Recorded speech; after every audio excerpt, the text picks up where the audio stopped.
Good evening. I'd like to welcome everybody to the public hearing for the planning and zoning for Town of South Windsor for Tuesday, June 8th, 2021. If everyone could please rise for the Pledge of Allegiance. I pledge allegiance to the flag of the United States of America and to the republic for which it stands, one nation, under God, indivisible, with liberty and justice for all. Thank you very much. Okay, our meeting tonight, it's a WebEx meeting, virtual, also live. It's also being live streamed on our website as well as local channels, and we're operating under the following procedures. This session is being audio recorded and video recorded. To ensure sound quality, the default rule for this meeting is that everyone will remain on mute. Commissioners and staff will generally remain on mute except when speaking or voting, and will generally be keeping video of themselves on throughout the meeting. Applicants should feel free to leave their video on or off. However, they will be asked to turn their video on when speaking. The public can provide public comments by email and or phone.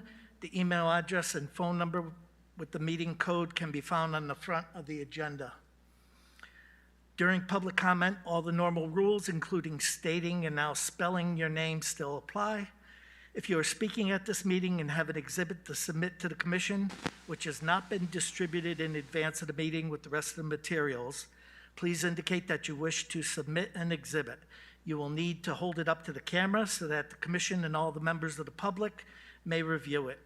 In addition, you will be required to email the exhibit or take a photograph of it and email it to planningzoningcomments@southwindsorct.gov, and it will be included in the permanent records of the commission. Members of the public may only speak during public participation for an item that is not on the agenda and during public hearing comment period. Lastly, a reminder to the public on the phone to press *3 to indicate that you want to speak, and the pound sign to get back to the main menu. Do we have a public notice? Oh, okay. Let's see. You'll have a legal notice for your 8 o'clock public hearing. Right, okay. So at this time, it might look like we have commissioners that are absent, but I believe we have how many attending remotely? Currently, Elizabeth McGuire is remote. Steve Wagner has not made it on yet, so Okay, you have so, one missing commissioner at this time. okay, so at this time, until Commissioner Wagner joins us, I'll seek Commissioner Bernstein for Commissioner Wagner.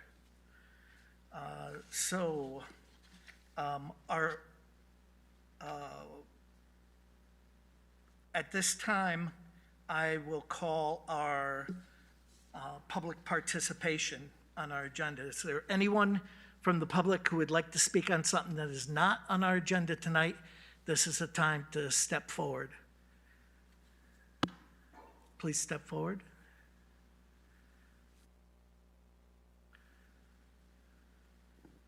Good evening. You can hear me, right? Yeah. I just wanted to, from the town council, I just wanted to take the opportunity to welcome, last night we permanently approved Mike LeBlanc as a full-time member onto the planning and zoning, so we're happy that he's got quite a few years here as an alternate. So the council is very proud to have him. And we also want to welcome from the town council Megan Powell. Megan is from town, of course, born and raised here, and she is a college student, and we're just thrilled and honored to have her permanently seated now as an alternate. So permanently welcome to Megan and permanently welcome to Mike. Thank you so much. Thank you very much, Jen. Okay, is there anyone else from the public who would like to speak at this time? Did you raise your hand or? Oh, okay. Mike, IT, is there anybody on the line that is raising their hand?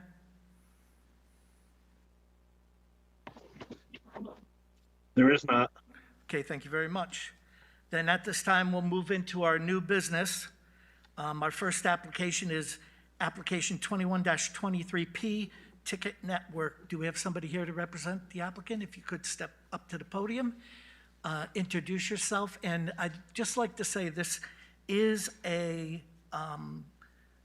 renewal that's been gone over a few times in the past. So if you could, we have a lot of business. If you could be as brief as possible in your renewal presentation, we would appreciate it. Thank you. Good evening. My name is William Downs, Director of Facilities from Ticket Network, here for renewal of our 2-year temporary agricultural and livestock permit for 64 chickens, 2 goats, and 2 geese. Okay. Has anything changed or everything still remains the same? Everything remains the same. Okay. Does that complete your presentation? That's all. Okay, great. At this time, I'll turn to our town staff, our Director of Planning, Michelle Light. Thank you. So again, this is a request of 2-year renewal of the temporary conditional permit to allow chickens, geese, and goats at the Ticket Network property, 83 Gerber Zone. This is in our industrial zone. That is the reason for the temporary conditional permit, because it's not a typical residential animal agricultural use. They've been doing this since 2013. Their current permit expires in a couple days on June 11th. As indicated, they have the 64 chickens, 2 geese, 2 goats. We've had no concerns expressed over the years about this operations at all. So Planning Department would recommend renewal of this application. Thank you. Okay, I'll turn to our town engineer, Jeff Doolittle. I have no comments on this application. Okay, thank you very much. So at this time, I'll ask if there's anyone from the public who would like to speak on this application. Oh, actually, there's not public participation on this. My apologies. So I will turn to commissioners. We'll go to Commissioner Bernstein. Thank you, Mr. Chairman. So when the chairman asked you to keep your comments brief, you took him seriously, didn't you? Very much so. I'm a city boy, so I have a naive question. What do you do with these animals? So the owner of Ticket Network has been very fond of animals his whole life. This is an animal sanctuary. Most of the livestock that we have comes from people that either neglected animals or could no longer take care of them. Okay, so it's a humane kind of thing. That's correct. All right, thank you very much. I appreciate it. Okay, Commissioner LeBlanc. Thank you. Now, when you drive by on the highway, there's a whole orchard out there and everything. Is that the same property? That's correct. Yes, we have an orchard, a vineyard. We grow hops for a brew club, and we grow the entire front of the building is a garden which produces produce for our cafeteria and staff, and as well as a lot of donations. I think that's great. When you drive by on the highway, it looks terrific. It's very neat and orderly, and you're doing a nice thing over there, and I Thank you very much. should continue. Thank you. Commissioner Foley. I have nothing. Great work. Commissioner Bonzani. No, I have nothing to add. Thank you. Commissioner Dexter. Ditto, nothing to add. Thank you. Commissioner Flagg. Nothing to add. Nothing to ask. Thank you. And Commissioner Powell. I have no comments at this time, thank you. Okay, thank you. And I too have no comments. It's been something that's been going on for a while, and it's a great use. Oh, thank you. Not being in front of me, I neglected to ask Commissioner McGuire. We're mostly remote throughout the pandemic, and we're starting to bring most of our teams back to the campus now. And is the sanctuary open to the public, or is it just for employees? It is open to the public. We are also working with the South Windsor student body through the summer months for a program to have kids come and learn in the gardens that starts in June and runs till August.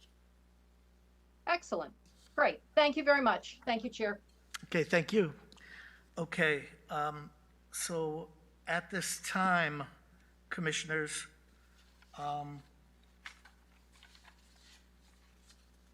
Having no further comments, a motion would be in order.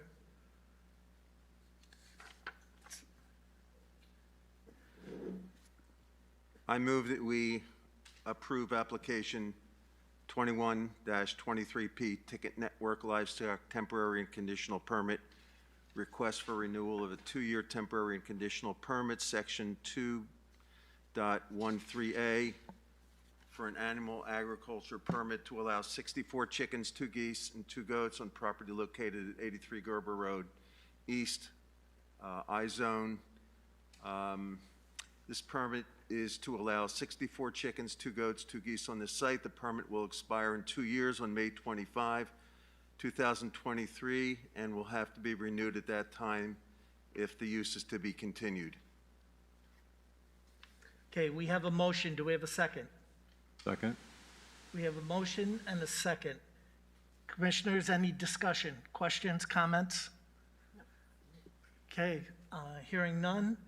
All those in favor of the motion, say aye. Aye. Those opposed? Motion passes unanimously. Thank you. Okay. Thank you. Continued success. Thanks. Okay, our next application is application 21-25P, Lowe's Temporary and Conditional Permit. Do we have anybody here to represent that application? He should be appearing on your screen momentarily. Okay. He's been led into the meeting. VJ, are you on the screen? Yes, I am. Okay, great. All right. You could introduce yourself and, Yes, good evening. My name is Vijay Chandrapal. I'm the store manager for Lowe's over in Manchester/South Windsor. I'm here today for a renewal on our temporary permit for having storage for the outside of the store for our additional bag goods and live goods. This has been renewed multiple times over the past few decades, I would say. On there, I've submitted a map, and I have a few pictures to share that I've emailed to Michelle, I believe, earlier, and I have some on my that I can share here too. okay. Mike, could you share his screen?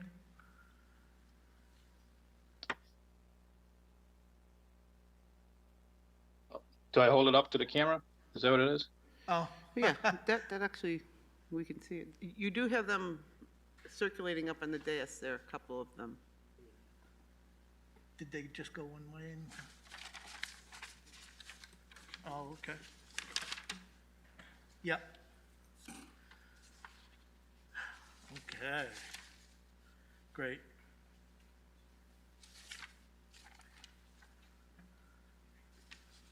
Okay.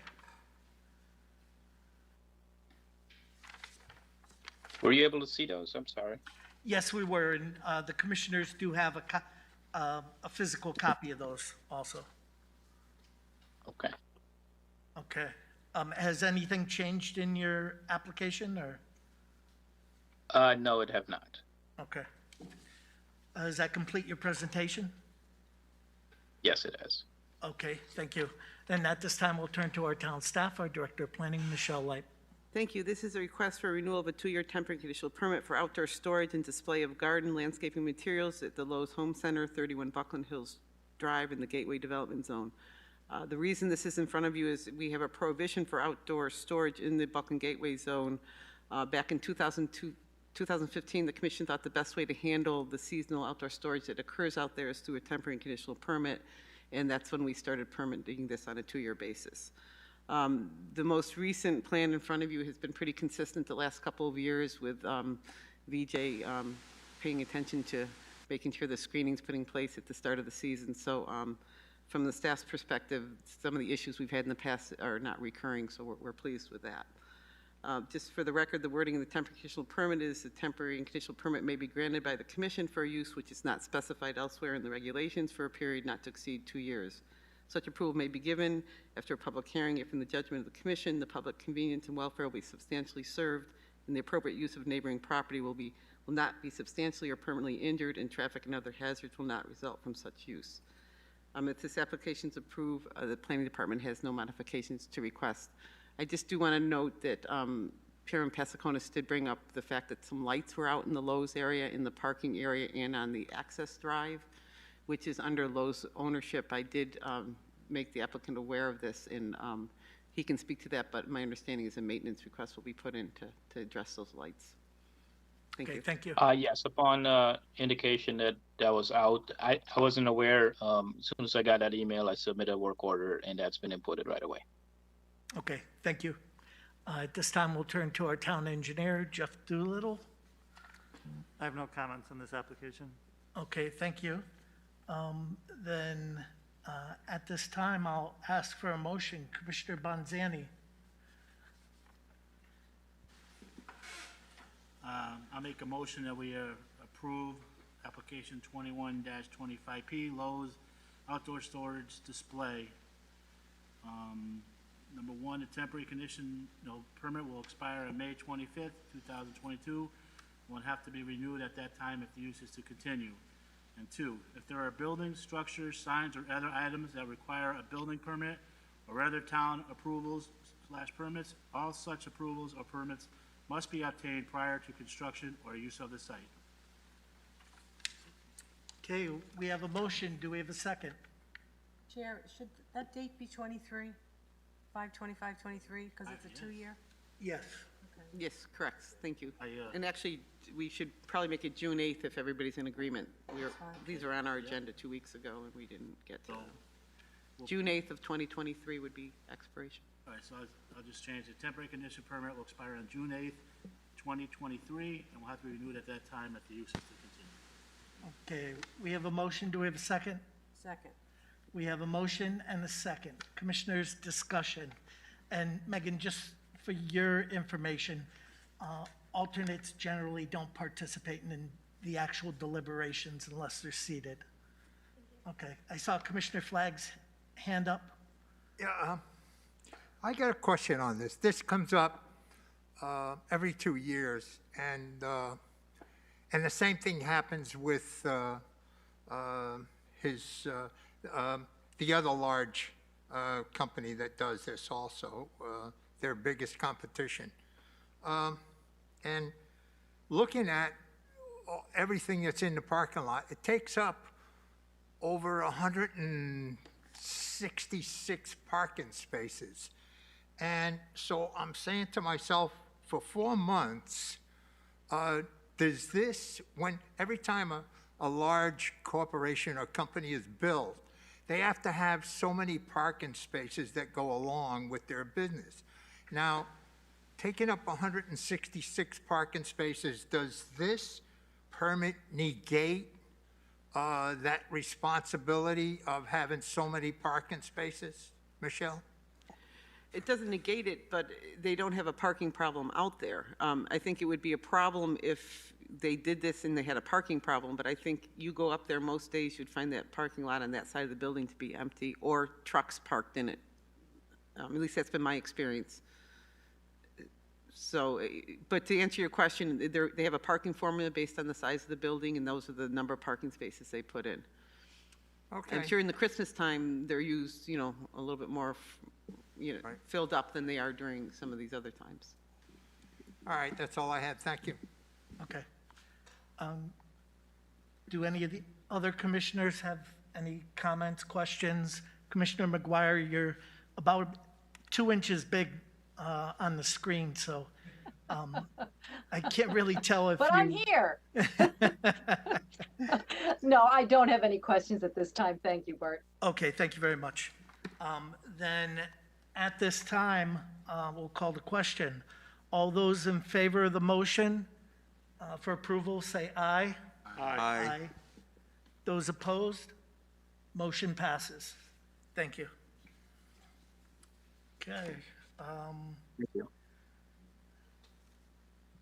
We'll move on to our next item on our agenda is application 21-20P Evergreen Walk Lifestyle Center.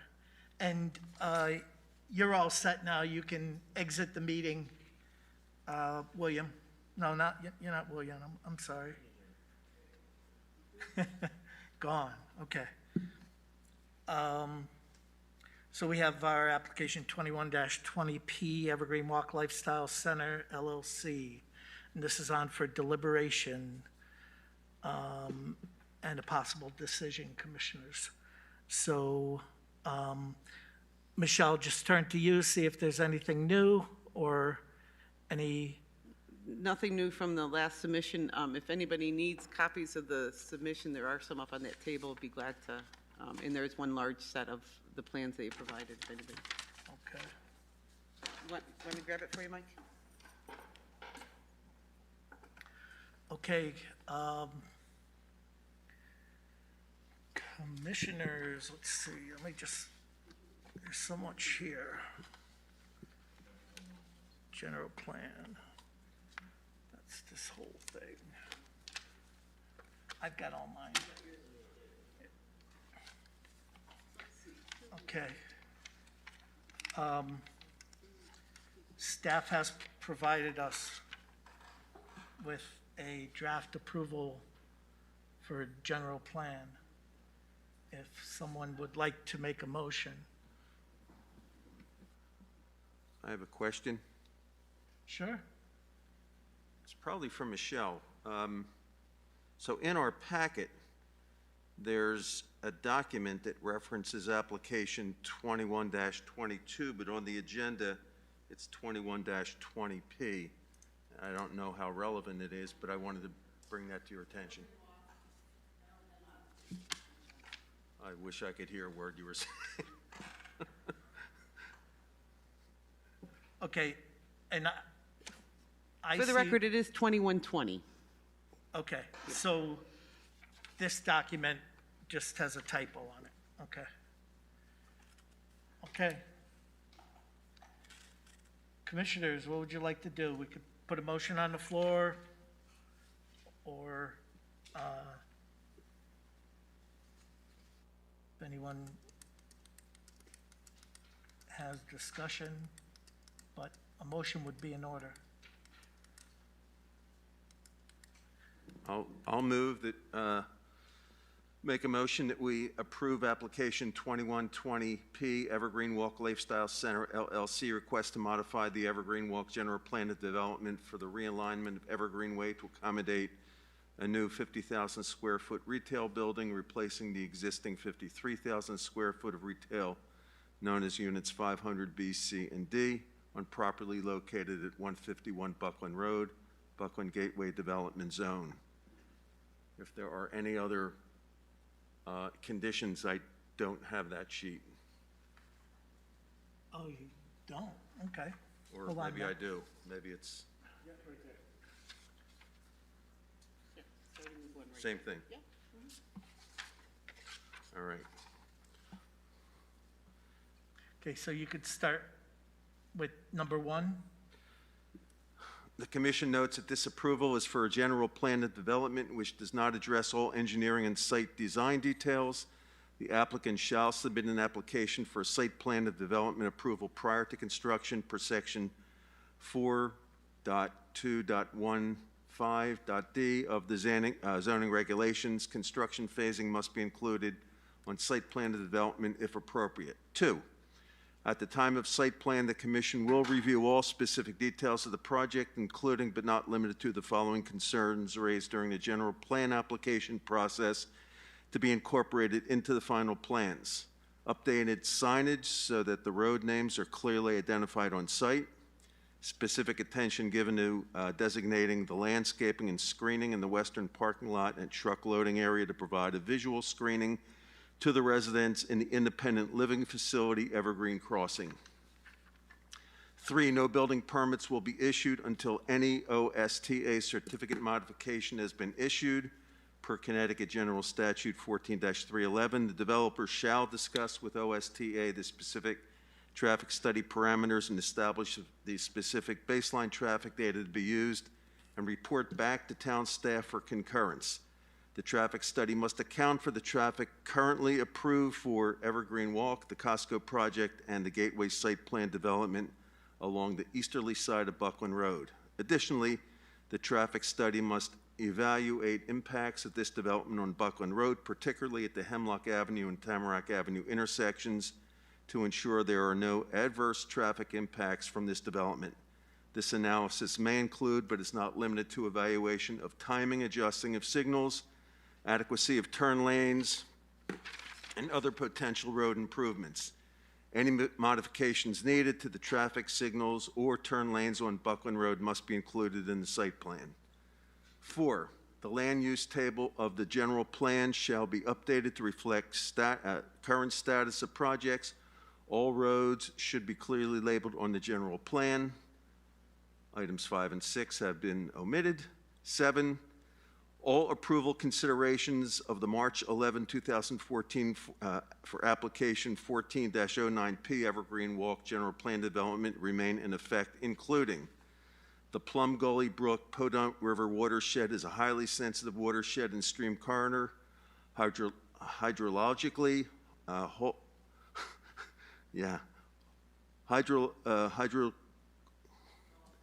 say that word for me. And ecologically. Storm drainage design of the site plan stage must thoroughly and adequately address stormwater quality and quantity, including both on-site and downstream impacts. Views of parking areas from Buckland Road must be minimized through the use of berms and perimeter landscaping. Roofs and roof equipment must be screened from Buckland Road, Smith Street, and Deming Road. Pedestrian and bicycle interconnection between the Lifestyle Center, Main Street Retail Center, indoor recreation facilities, office, and housing must be provided. Delivery trucks must use routes other than the main street to make site deliveries. Trees and hedgerows must be preserved to the maximum extent possible. Preservation details to be shown on the site plan. No outdoor storage is allowed in the gateway zone per section 5.8.6.c of the zoning regulations. Construction phasing, including phasing of external roadway improvements, must be shown on the site plan. As additional green space is added, it should include some of the site's existing natural features. Okay, we have a motion. Do we have a second? Second? We have a motion and a second. Discussion. Commissioners, anything? Hearing none. All those in favor of the motion say aye. Aye. Those opposed? Motion passes unanimously. Okay.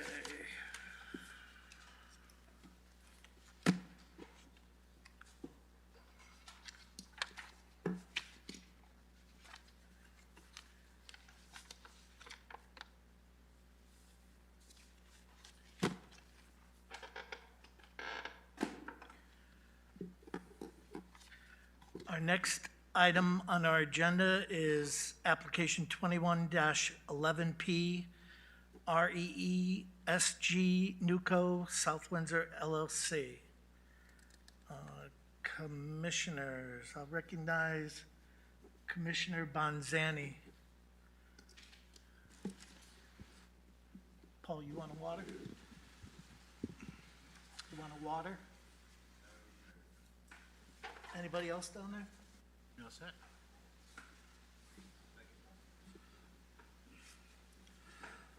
I'll make a motion that we approve the zone change in general plan of application number 21-11P, Sutherland Avenue Plaza zone change in general plan, under the following conditions. 1, this approval is for a zone change from general commercial zone to Sullivan Ave mixed-use development overlay zone of 19 plus or minus acres and general plan of development for the renovation of 60,740 square foot of commercial space, including 125 apartment units.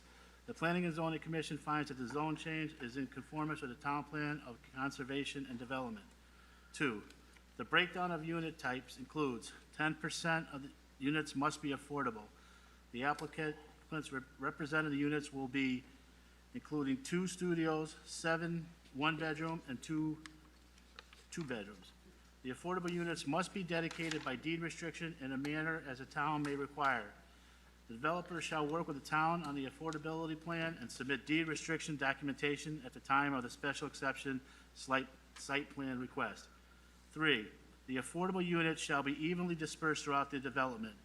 Generally, no affordable unit shall be located adjacent to another affordable unit. Affordable units shall not be apparent by exterior appearance and shall comprise of a variety of unit types. 4, the commission notes that this approval is for a general plan of development which does not address all engineering and site design details. The applicant must apply for a special exception and site plan of development approval, at which time the commission will review all specific details of the project, including but not limited to the following concern raised during the zone change / general plan application process. A recreational path connecting this site to the major Michael Donnelly Trail System should be investigated for consideration with the site plan application process. The required buffer area adjacent to Strawberry Fields shall be designed in consultation with the town staff and representatives from the Strawberry Field Association. A bus shelter shall be shown along Sullivan Ave. 5, Water Pollution Control Authority is required. 6, within 90 days, a zone change map with an A2 certification must be filed on the land records showing all boundary lines and the acreage of the land where the zone change was granted. The map shall be drawn in accordance with the rules and regulations of the State Board of Registration for Professional Engineers and Land Surveyors and shall be stamped and signed by a registered land surveyor. The zone change map must be submitted on black and white Mylars with this approval letter thereon, together with 3 blueprint copies of the zone change. And number 7, the applicant will work with the state of Connecticut to evaluate and establish an additional sidewalk from the Geisler's Plaza entrance on Sullivan Avenue to Ayers Road, including a pedestrian crossing at the signalized intersection of Sullivan Avenue and Ayers Road. The applicant will also provide a path sideway to minimize the walking distance from the vicinity of one of the apartment buildings to the Sullivan Avenue to Ayers Road crossing. Okay, we have a motion. Do we have a second? Okay, we have a motion and a second. Commissioners, discussion. Commissioner, anybody? Okay. Then I guess I'll just start. I think a lot of this has been hashed out already. I think the residents of the neighboring complex should be happy to be involved in the process. But I would also suggest to them that you might want to plant a tree or 2 in the future in case some of your trees are removed for a possible sidewalk in the possible distant future. We are moving more towards sidewalks as part of our plan of conservation and development. So it's better to be proactive than reactive. I think that's about all I got to say. Okay, any questions, comments, other concerns? Chairman, we read a condition of approval that was not on the original. Yep. And I know, Frank, do you mind reading that one more time, since I didn't read it before tonight? I just want to have that, number 7, I just want to have that sink in before we vote.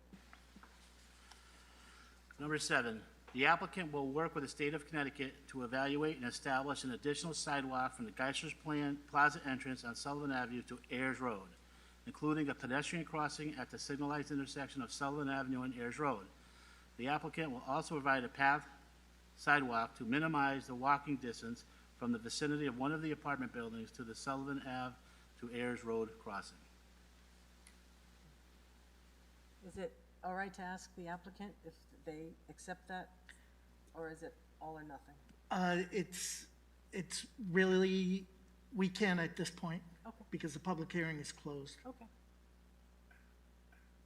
Okay. Any other questions, comments? Commissioner Bernstein? So, just to wrap my head around this and people listening, so all those conditions are applicable to a zone change, which is what this application is. It's a request for a zone change pure and simple, correct? It's a zone change and a general plan. Yes. Okay. Okay. I just wanted to clarify, that's all. Thank you. Okay. Any other questions, comments, concerns? Commissioner McGuire, I don't believe you're seated for this. Oh, I'm sorry. Okay. Okay.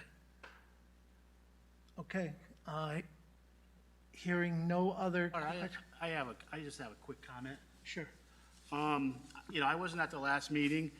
I was unfortunately picking up my son from college. I watched the video and I read the minutes over and over.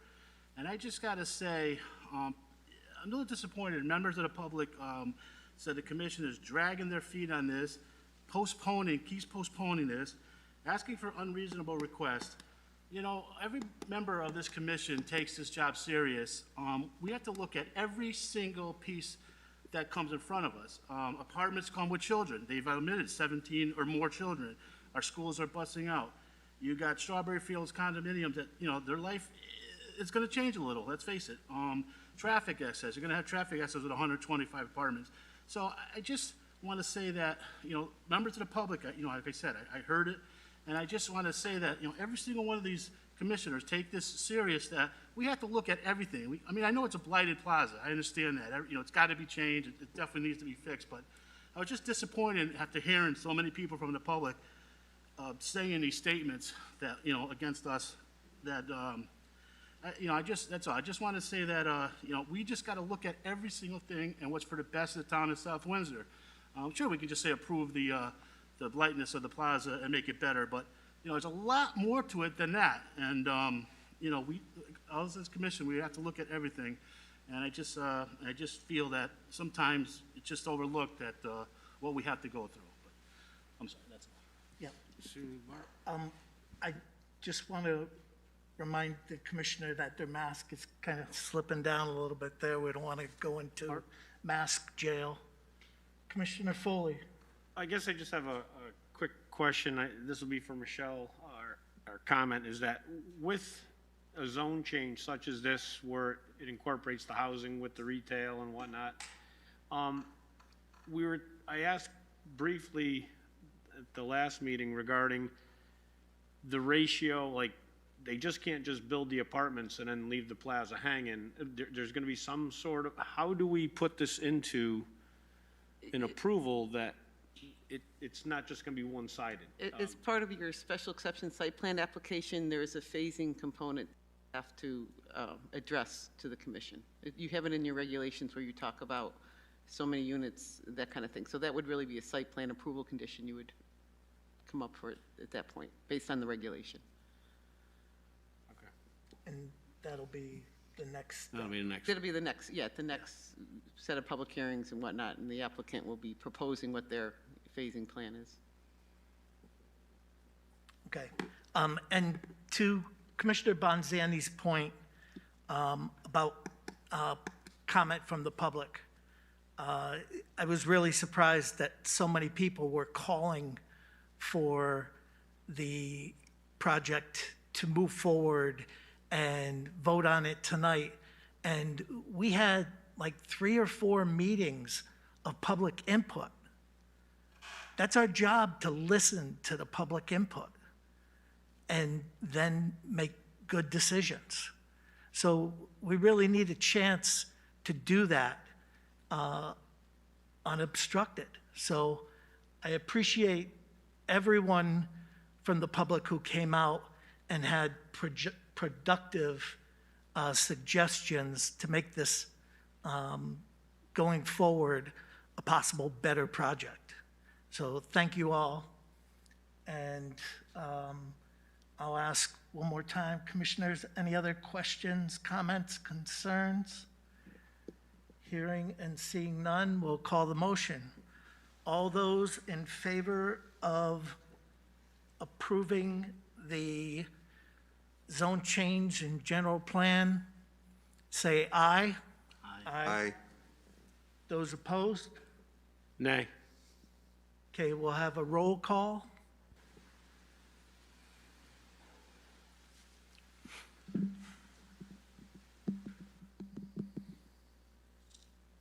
Commissioner Bonzani, Yay. Commissioner Dexter, Aye. Commissioner Flagg, Commissioner Foley, No. Commissioner LeBlanc, Yes.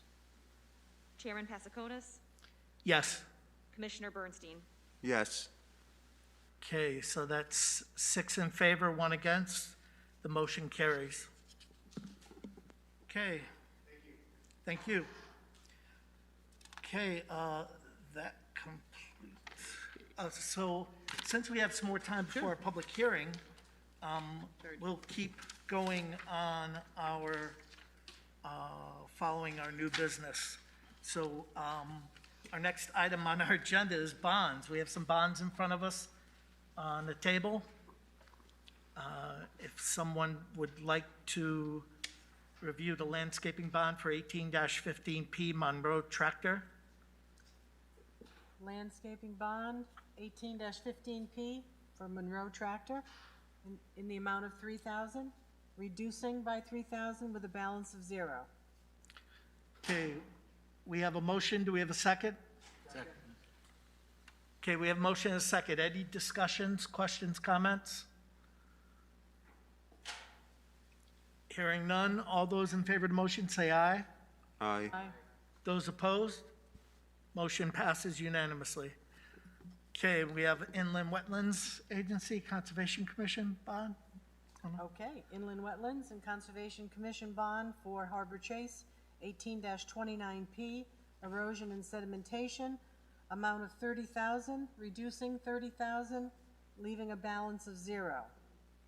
You want to do stormwater at the same time?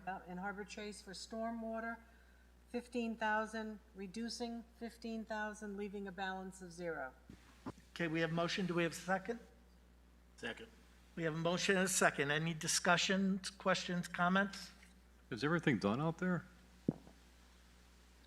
I'm sorry, what was the question? Is everything done out there? Is the Oh, project yeah, complete? it's completed. We still are holding a landscape on, because the landscaping was just Okay. installed this spring, but, oh, yeah, it's quite a lovely site. You should take a drive around if you haven't been there recently. Oh, thank you. Okay. Hearing that, any other questions, comments, concerns? Hearing none, all those in favor of the motion say aye.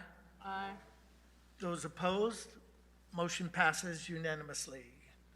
Okay, our next item on our agenda is minutes. We had 3 sets of minutes we have not acted on yet. We can accept those by consensus if no one has any corrections. Well, actually, I had on page 8, the second paragraph, which is number 11, it says the intus includes. I'm not sure what word that should have been, but Chairman, what date are you looking at? I'm maybe I got the wrong, April 13th, that's not one of our ones, is it? No, April 27th, okay. My apology. Let me look through April 27th. Okay, on April 27th, the third page, under number 2, it's about 4 paragraphs down. Commissioner Bonzani read a letter from Mark Abrahamson, not Mark Abraham. Let me just see if there's anything else. That's all I have on that one.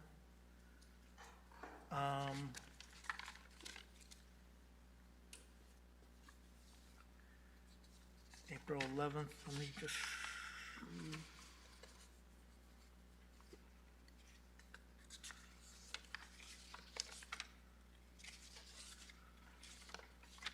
Nothing on April 11th. And May 18th, I have no corrections. Okay, so we'll accept those by consensus if nobody has any other changes, corrections? Agreed, okay, thank you. Old business, Michelle? I have no old business. I have no old business. I heard that. I just can't believe it. Okay. How long do you have, Bart? So we get about 12 minutes before the start of our public hearing. So maybe, shall we just adjourn for, or, You could take a 10-minute recess, sure, yeah, if you'd like. we'll take a 10-minute recess. And then we'll come back for our 8 PM public hearing. Okay?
Okay, Chairman, you're live when you need to get ready to go.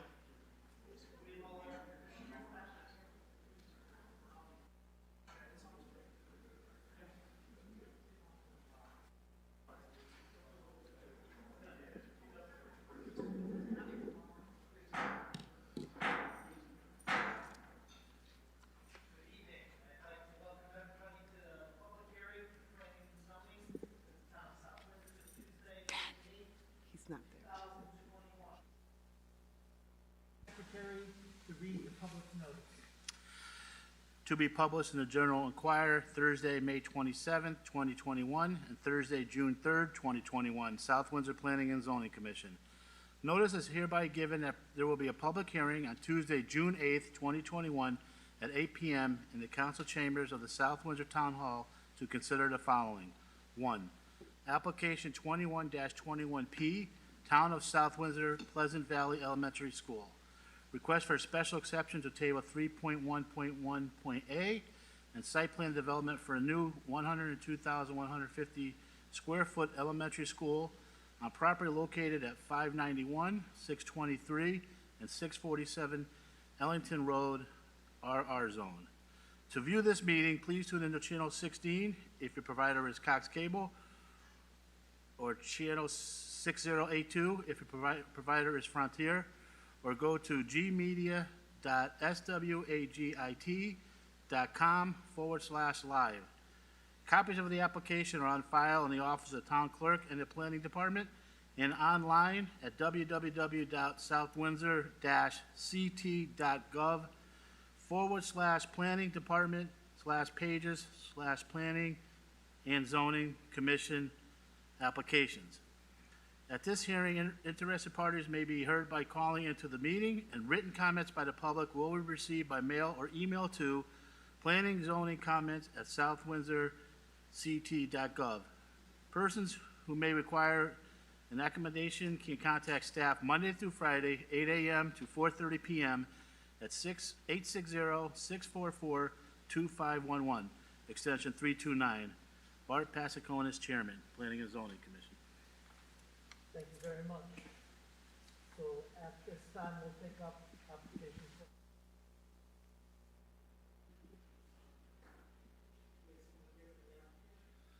Yes, we do. Thank you, Mr. Chairman. For the record, Ben Wheeler from Design Professionals. Good to see all of you again.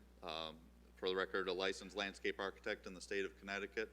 I do apologize that we are projecting behind you, but everything that we're projecting is either in your packet or is on the board to your left.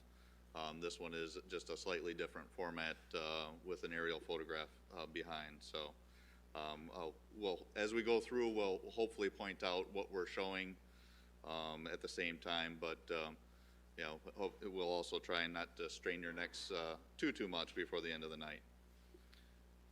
With me this evening, I have David Dixon from SLR Consulting.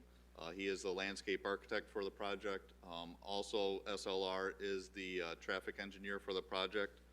Our traffic engineer, unfortunately, is having some technical difficulties joining, but if you do have any traffic questions, we will do our best to answer them this evening. Also with me is Jim Barrett from Dormery, Rosane, and Anderson Architects. They are obviously the architects for the project.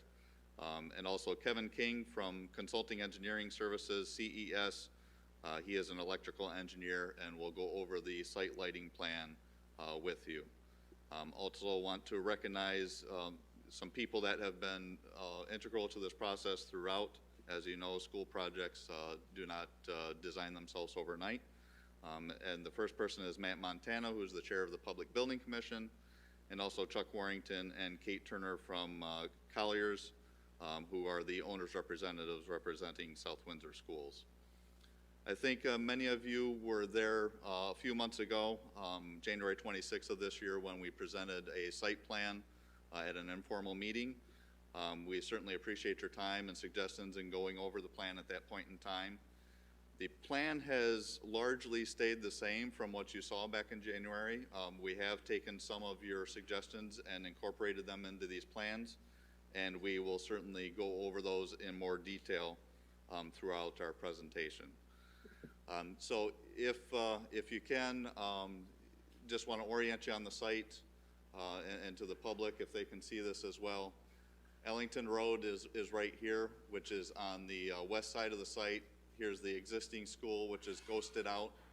Long Hill Road is on the eastern side of the site, the right-hand side of this image.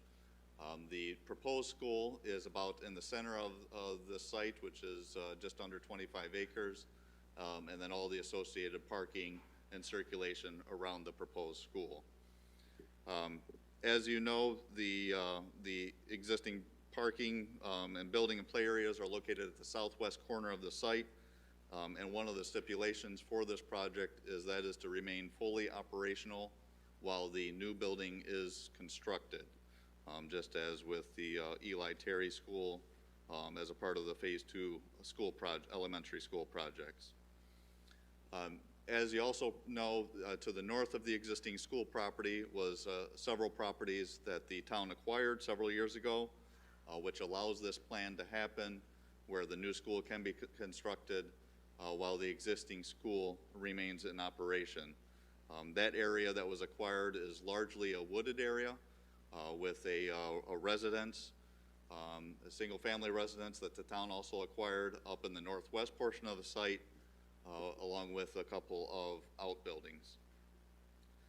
And those outbuildings and the single-family residence will be demolished as a part of the construction of this project. So as I mentioned, the site layout is very, very similar to what you saw back in January. I do want to, at this time, turn it over to David Dixon, the landscape architect, who will zoom in on the site plan here a little bit and get you a little more oriented with the operations of the site. Again, very, very similar to what you saw in January, with some minor tweaks, again, incorporating some of the comments that the commission mentioned back then. Thank you.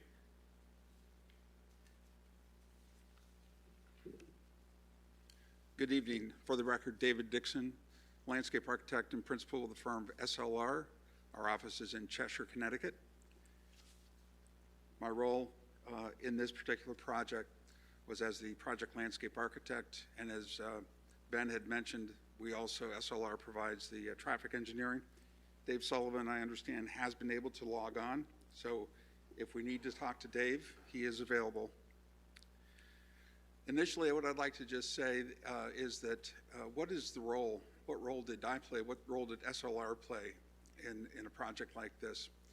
The first thing that we did was we walked the site analyzing slopes, topography, wooded areas, restrictions or constraints to development, wetland pockets, water courses, things like that. Proximity to neighbors is important. Fortunately, for this particular piece of land, there is a 50-foot landscape buffer that has to be respected along the east and southern property lines. You can see that that wooded area is remained in woods. We also look at traffic internal to the site. We look at how cars and people will move through the site, where the buses will go, where the cars will go. How do we separate bus traffic from pedestrian as well as parent traffic? In this particular case, we were fortunate to have frontage on both Long Hill Road and Ellington Road. What we have been able to do is we looked with the town staff and the working group in the field, police and fire, to make a determination as where will this curb cut be on Ellington Road. The most logical place was opposite Parkview Drive, which is where it is shown now on the plan. Additionally, we have frontage on Long Hill. This gives us 2 points of egress and access to the site. This is a great advantage from a fire perspective as well as a security perspective. We looked at the intersection to Long Hill. We picked what we thought to be the most reasonable location. Sight lines were good. Traffic is a little bit lighter on Long Hill Road. We're going to talk a little bit about how we have even further separated cars from buses. in this particular project. We heard during the design process, we heard recently from the town that there was a neighbor who was concerned about the location of the curb cut was opposite her driveway to her residence. We went out, looked into the field, checked the sight lines, looked and noticed that we could move that curb cut to the north, and we staked in the field, and she seemed to be satisfied with where we were able to do it. So again, that is one change that you'll see on tonight as opposed to what you saw last time. As Ben had said, just a few changes. So currently, working with the state, Office of State Traffic Administration, we are now looking at the need to apply for a full certificate. We had hoped that we'd be able to draw the line at administrative decision, but due to the volumes on the road, on the state road, Ellington Road, it was determined that they should look even deeper into this. We're not concerned about what may be found. So we feel very confident that we are in good position relative to traffic. I will note, though, that we have identified turning lanes. Northbound will has a dedicated left turn lane into Parkview Drive. Southbound has a dedicated left turn into the site. So going a little bit deeper into circulation, cars will enter from Ellington Road. There's a single entrance lane, and then there are two exit lanes, dedicated turn, right turn, and left turn. So when you come into this site, you travel in a counterclockwise direction around this way. We have a large queue. In other words, this is a 24-foot wide road, and it's only, and it's one way. So what that means is that the cars, when they queue up along the sidewalk for pickup and drop off, they're going to be taking up 8 to 10 feet of lane width. That leaves a balance of 14 feet on the outside. Perfectly adequate for emergency vehicle access. And it should be noted that we have looked at all the internal maneuvers, turning movements on site to satisfy the town's largest emergency vehicle.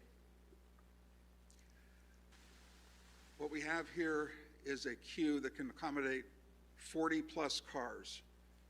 So in the morning, in the afternoon, in the mornings we don't expect to see that. In the afternoon, as cars come in, parents come in, they will be queuing up in this lane all the way around in here. If they so desire and they don't want to sit in the lane, they can pull in here to this 39-car parking lot. That particular parking lot is dedicated for visitor. It's dedicated for some overflow staff and faculty, approximately 9 spaces of the 39, and also for parent pickup and drop off. At the suggestion of the commission, we have included a bypass lane right in here. So in other words, if you come into the parking lot, you could enter in a one-way movement here. The internal lot is 2 ways, and if you wish, you can exit here and get in the queue or exit out the primary drive. If you've already picked up your child and you don't want to wait in the queue, you can exit here and get out much quicker. Obviously, there are bicycle racks and benches. There are two entrances to the school. The primary entrance is here to the north. Secondary entrance is down here to the gymnasium. This is a pre-K, so the Pop and I-Pop wing is over in this area of the building. Jim will talk in more detail about that, but we have a dedicated drop-off lane, pickup lane for the pre-K. There's a parking lot for 23 cars, and approximately 10 cars can queue up along the lane. We're moving on to bus traffic. All bus traffic will enter the site from the north on Long Hill at this location, turning right. There will be no bus traffic traveling north-south beyond to the south of this curb cut. Excuse me.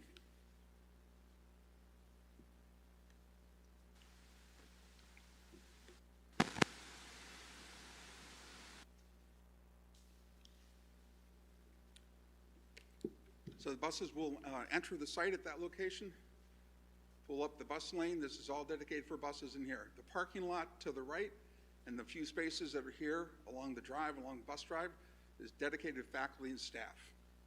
There's approximately 118 parking spaces here, with the 9 spaces designated over here to the west, gives us the magic number that what we understand the school is looking for the total number of faculty and staff, 127.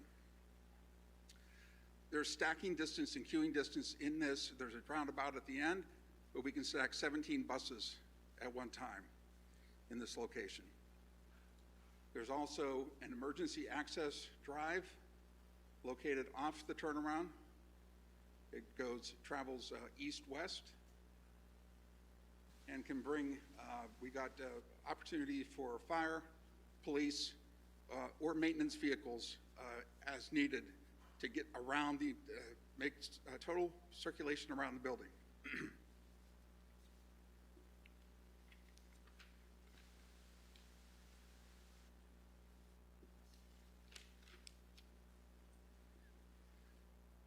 One of the other things that landscape architects get involved with is the playgrounds.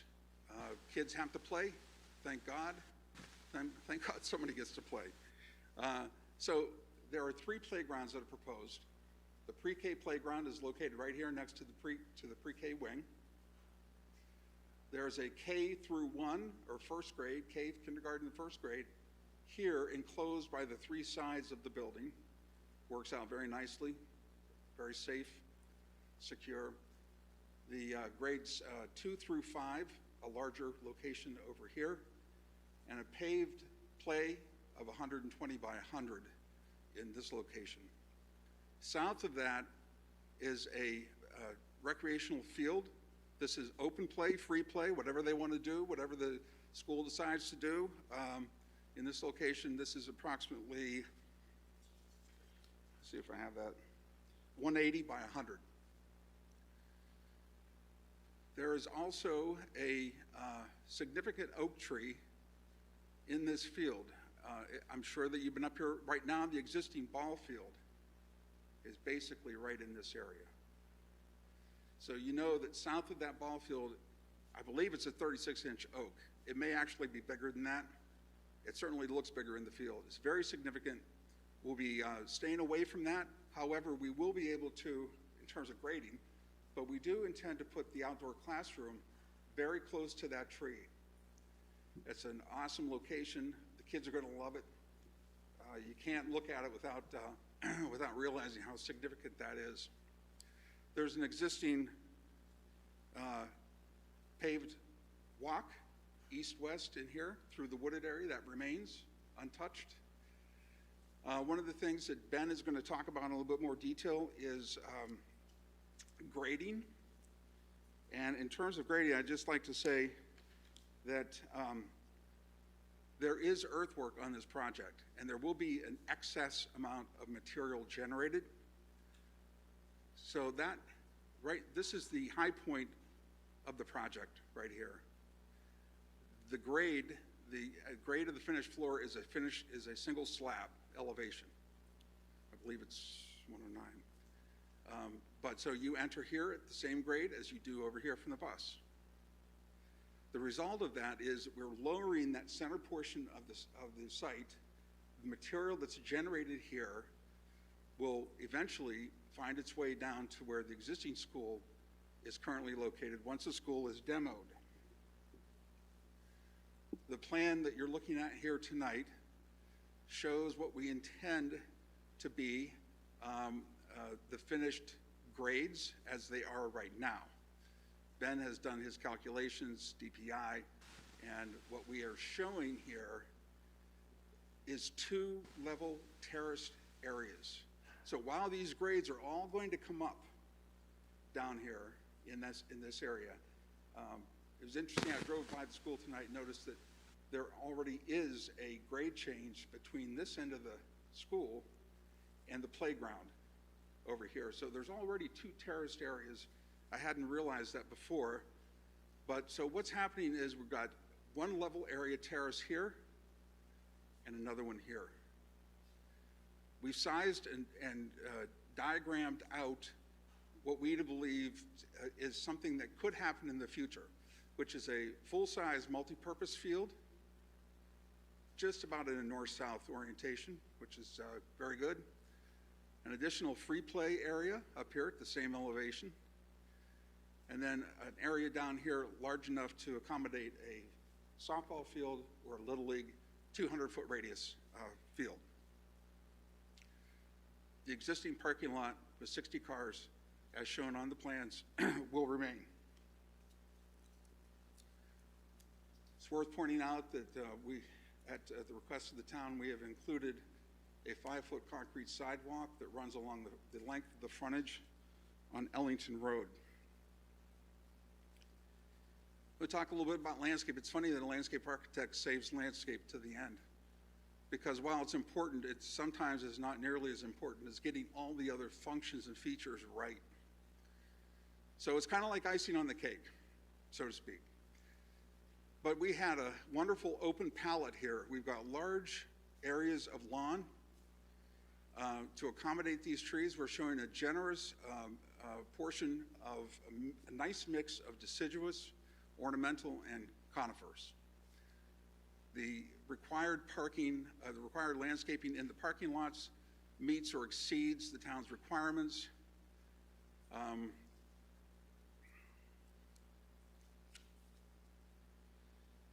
As I mentioned before, the landscape buffers is not only respected, but actually beefed up in many locations in here as we get a little bit closer to the property lines. So we've used that opportunity to beef some of that up. There is a ADA accessible walk to get you from the upper level down to the future playfield area or terraces down in this location here. The entire site is accessible. There's nothing that is not accessible on this site. Therefore, there are no grades that exceed 5% anywhere on the site, including the paved roads.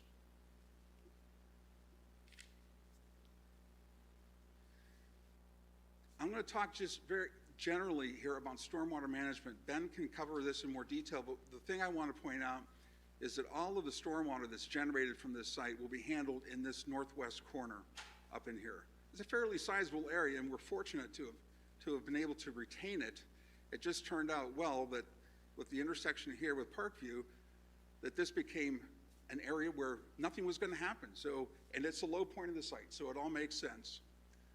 But in addition to the settling basin here and the water quality basin here, working with the town, we have developed a proposed new wetland area. This will be a learning opportunity. It's going to be environmentally sound. The habitat that we're looking to establish here will naturally occur. That is a result of our wetland soil biologist, Matt Sanford. He and I worked on this plan, established things such as an undulating bottom terrace level, hummocks, natural hummocks, wood debris,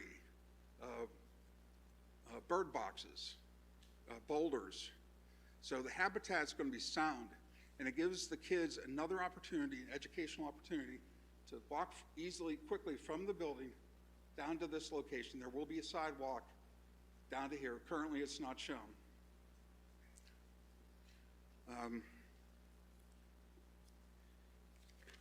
And that just about wraps it up. I'd like to share, just if I could,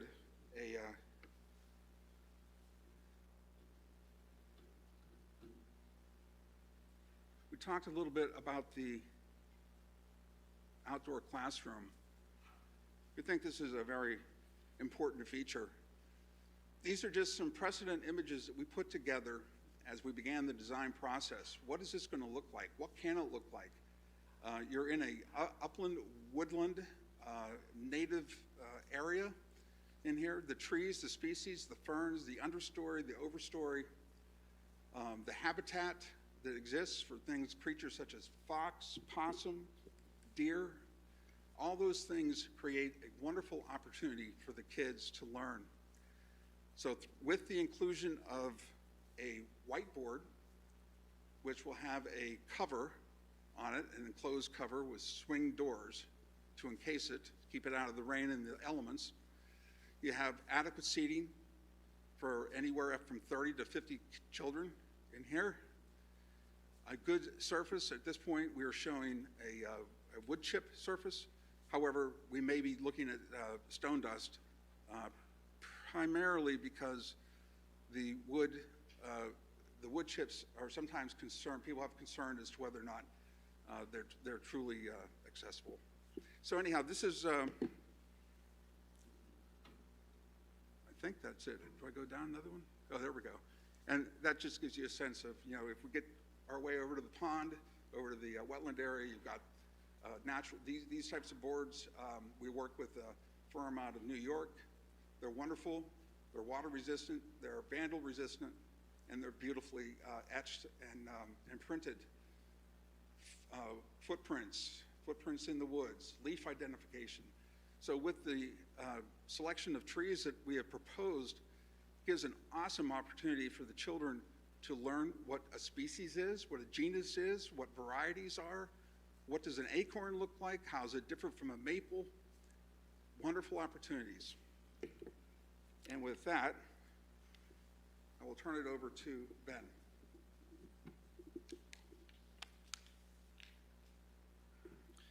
Thank you, Dave. So as Dave mentioned, just want to briefly go over some of the utilities and grading and stormwater management for the site. Design professionals, we are the civil engineers for this project. Our licensed professional engineers worked on and coordinated these plans from our office. To start with, from a utility standpoint, the site is served by natural gas from Ellington Road. There is a natural gas service there. Sanitary sewer and domestic water will also come from Ellington Road. The electric service and fiber optic service and other communication lines will come from Long Hill Road, because that's the shortest run to the mechanical room. And those will be all run underground. There will be no overhead lines on the site as a part of this plan. As far as stormwater management is concerned, as Mr. Dixon mentioned, all of the runoff from the new school developed area will be directed to the northwest corner of the site, to the detention area and the wetlands mitigation area. We did go before the Inland Wetlands Agency Conservation Commission and did receive their approval. If I may say so, they did commend the design team for the solution, because we do have two wetlands areas that we are disturbing to build this new school. But they certainly agreed that the solution that was arrived at is more ecologically beneficial to this site and to the surrounding area than what the existing wetlands present as it is out there today. So just to go in a little more detail on that, the western portion of that area is what we are considering the detention basin. All of the storm drainage from those areas will go into the detention basin, with the exception of two roof leaders. And all that storm drainage from the paved areas will go through a forebay, which is sized appropriately for water quality treatment before it spills over into the detention basin. Those two roof leaders are at the northern wings of the schools, and those will have a separate pipe system which will feed and hydrate the wetlands mitigation area. The wetlands mitigation area is basically a 6-inch deep, flat-bottomed tub, and the reason it's 6 inches deep is that will best support the wetlands plantings and wildlife that is proposed and we expect to take home here over the years. And then once that fills up over the 6 inches, it will spill over into the detention basin. Now, the unique part of this design is the wetlands mitigation area will also serve as extra detention. basically any storm up to and including a 10-year storm will be wholly contained within the detention area before it spills up and over into the wetlands mitigation area. So that may seem like that happens on a often occasion, being just a 10-year storm when we designed up to and including a 100-year storm. But our office took a look at climate data for the last 30 years at both Bradley Airport and Brainerd Airport. And over the last 30 years, of all the storm events that have occurred, 99.9% of them have been less than a 10-year storm. So in other words, 99.9% of the time it rains, the water will be fully contained within that detention basin, aside from the roof leaders that will run off and feed the wetlands mitigation area. With this application, we submitted a storm drainage report that was also prepared by the professional engineers in our office, which outlines the stormwater attenuation and water quality treatments in more detail. The plans and report were prepared and designed following the 2004 Connecticut Stormwater Quality Manual. And as I mentioned, the forebay and detention basin accounts for 100% of the water quality volume required for the entire site, for the runoff of the entire site. In our drainage report, we analyzed the existing and post-development runoff for 3 design points. The largest watershed heads towards Ellington Road, and that's where a majority of the water goes today. And that is expected to have a reduction of the peak flow runoff for each of the 2, 10, 25, 50, and 100-year storms. The smallest of the 3 watersheds is runoff to the south to the adjacent neighborhood. That will meet the existing flows and post-development conditions for those same storms. The 3rd design point is to the northeast corner of the site near the entrance at Long Hill Road. We are also meeting the existing conditions for the 2, 10, and 25-year storm, but we do expect there will be a negligible increase for the 50 and 100-year storms. But we don't expect that will cause any impacts to any downstream properties. Also included with the plans were erosion and sedimentation control plans prepared by our office. Just briefly going over that, the measures include perimeter silt fence controls, temporary diversion swales, temporary siltation basins, and inlet control measures. Those were prepared following the 2002 Connecticut Guidelines for Soil Erosion and Sediment Control, and again was approved by the Inland Wetlands Agency and favorable comments on our erosion and sediment control plan. Because the new school, as I mentioned previously, will be under construction while the existing school remains in operation, the plans reflect a phased approach to the erosion and sedimentation controls for each segment of the construction. And if you look at the erosion and sedimentation control plans in your plan set, you'll see that delineated phase line. Basically, all of the operations for the existing school will not be impacted while the construction happens on the other side of the phase line. The one thing that will be impacted is the gravel or dirt driveway that leads up to the ball field in the back. That is included in phase 1. I think they do use that occasionally for some overflow parking, but the expectation is they will be able to accommodate that parking elsewhere on site for the few cars that use that area during school operations. I want to mention before I wrap up here, Mr. Dixon mentioned the accessible path that is going along the hillside for the terrace that leads up to the southwest corner of the school. That connects into the existing path that he mentioned that leads out to Long Hill Road. It also provides a connection. There is a town-owned right-of-way that leads to Muriel Drive, the residential neighborhood to the south. It's an unimproved path right now. It's just a right-of-way. It's maintained, I'm assuming, by the adjacent landowners as basically just lawn.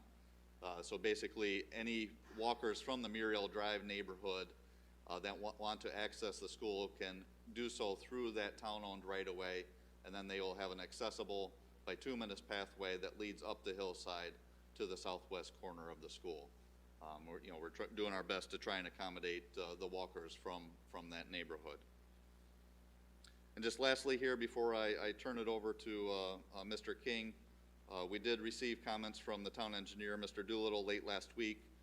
We did, late this afternoon, provide a preliminary response to him. Obviously, we didn't have time to address all of his comments with revised plans at this point, but as we always do, we will work with Mr. Doolittle to make sure that we can address and or satisfy all of his comments. We do not see anything within his comments that cause us any concern at this point in time. So with that, I will turn it over to Kevin King, as I mentioned, from CES, who will review with you the site lighting plan. I certainly hope you can read these numbers.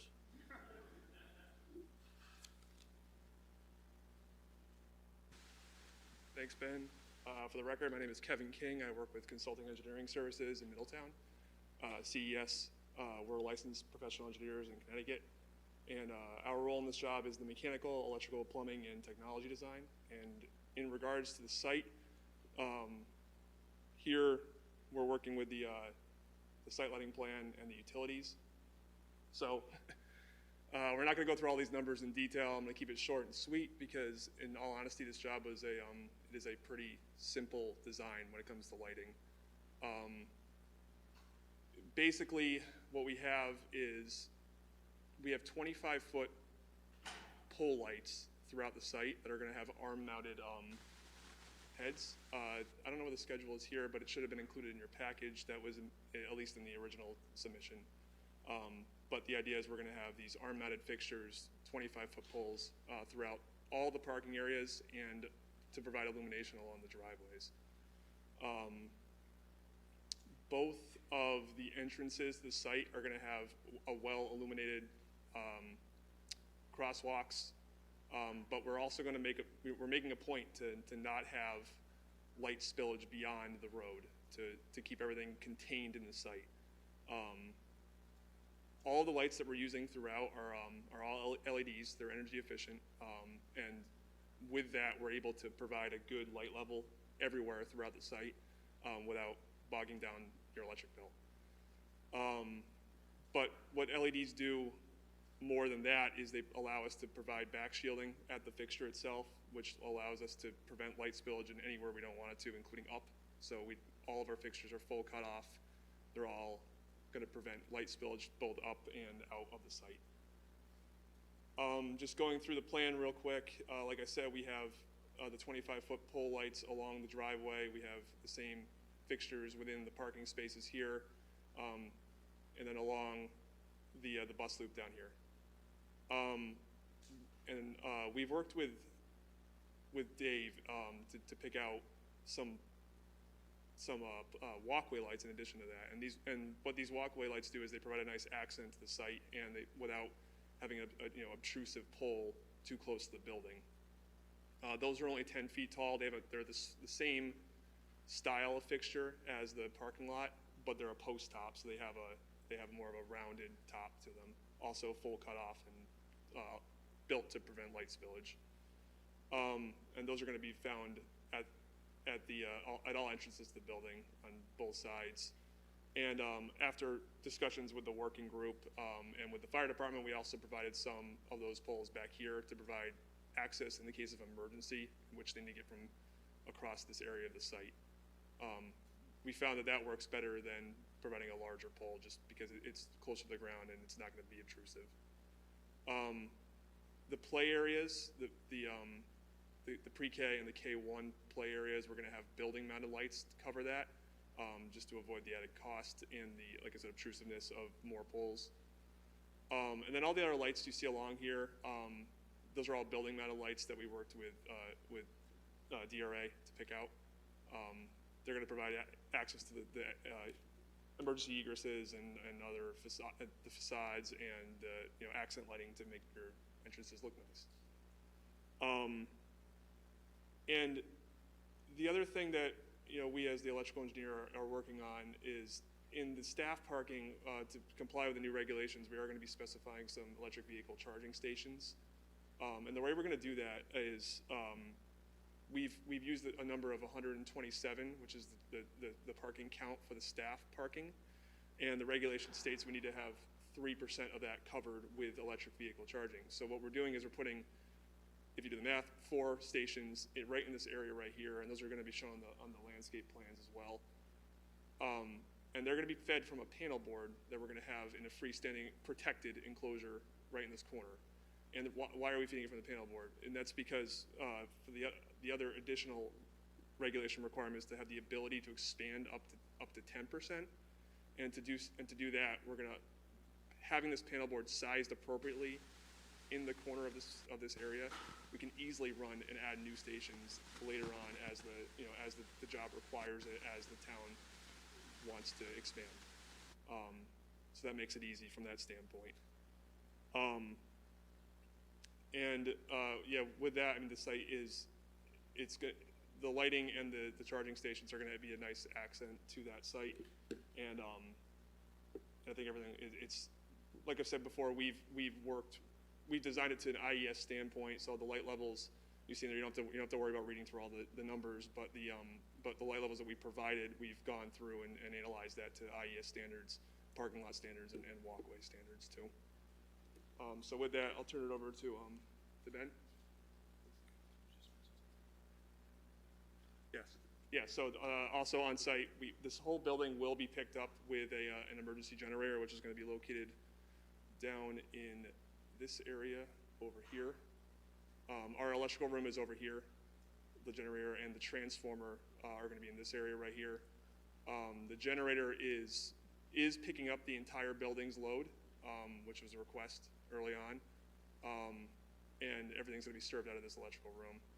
We have had discussions with Eversource as to bringing like has been mentioned, the main power feed from Long Hill Road and down into this area, and we're actively working with them right now to end that design. So, with that, I'll turn it back to Ben. Thank you, Kevin. Just add one point to what Kevin said. Just for the record, the electric vehicle charging stations, as he mentioned, has been designed to meet the regulation that has been enacted. This application was actually submitted prior to that regulation taking effect. So per our discussion back in January, and speaking with the schools, it was recommended that we take a look at that. And it has been agreed to include that into this plan, even though technically from a regulation standpoint, it is not required of this project. So, and with that, I do want to turn it over to Jim Barrett from DRA, who will go over the building in more detail.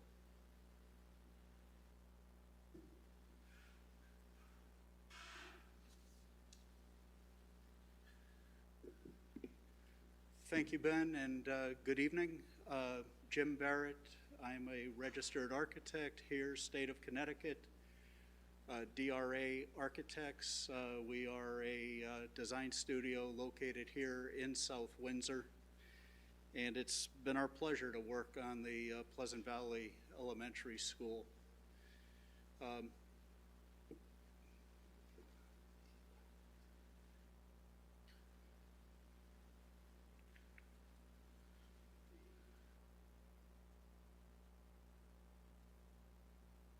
To move it forward, isn't it this? Oh, I don't think we can move forward. It's connected to this. Sorry. What do we have? Got it. Thank you. All right.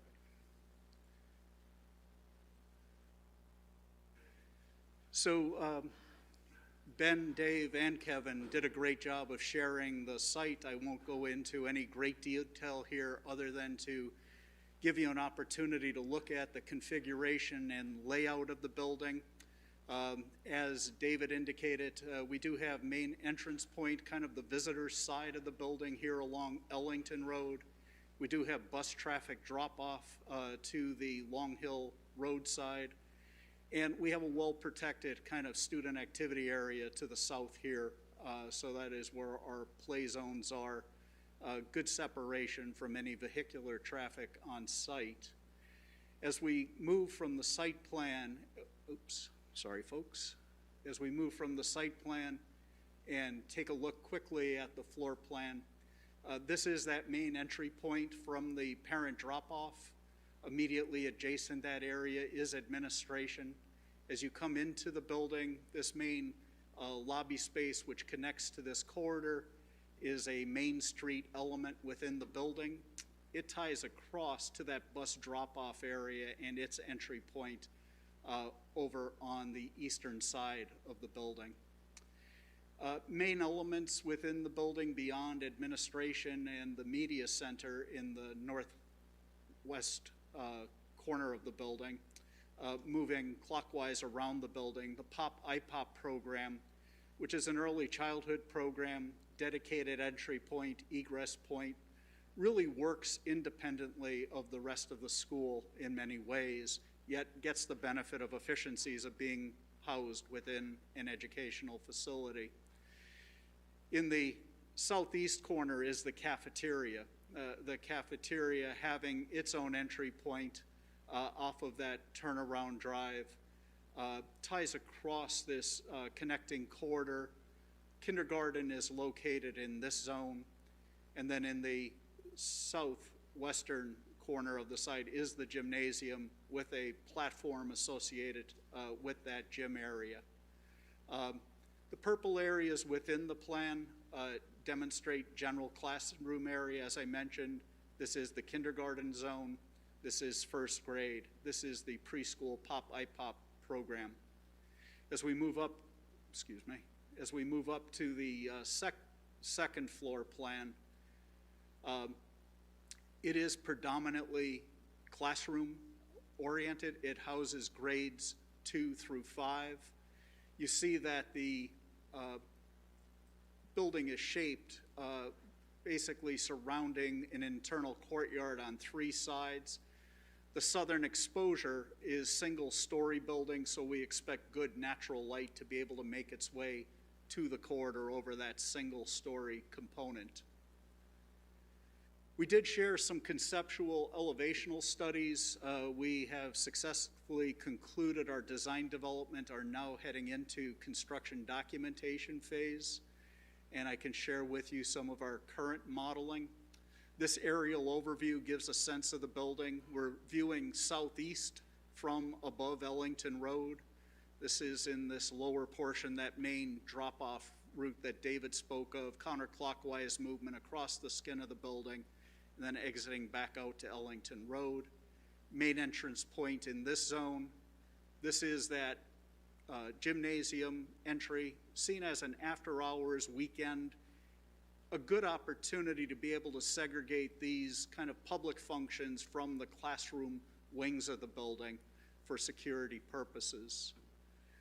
Moving so further down on Ellington Road, looking back northwest from Ellington Road, that same view, we see the main entry point, we see the entrance point to the gymnasium. 2-story construction for the majority of the classroom wing, single-story element in this zone. This is where our kindergarten wing is. And to the south here is that playfield area and dedicated playscapes that David spoke of. Swinging down to the south of the building and looking to the northwest, that beautiful 36-inch diameter oak is just out of frame here. You can see the leaf structure down over our, in the lower left-hand corner. We see the bus entry loop as it comes in, circles back out, and sends the buses back out onto Long Hill, heading north, as David described. This is the cafeteria area, kindergarten wing, and gymnasium area, as we had mentioned. Obviously, this is our service loading dock area, segregated from both the cafeteria entrances and exits, as well as the playground area.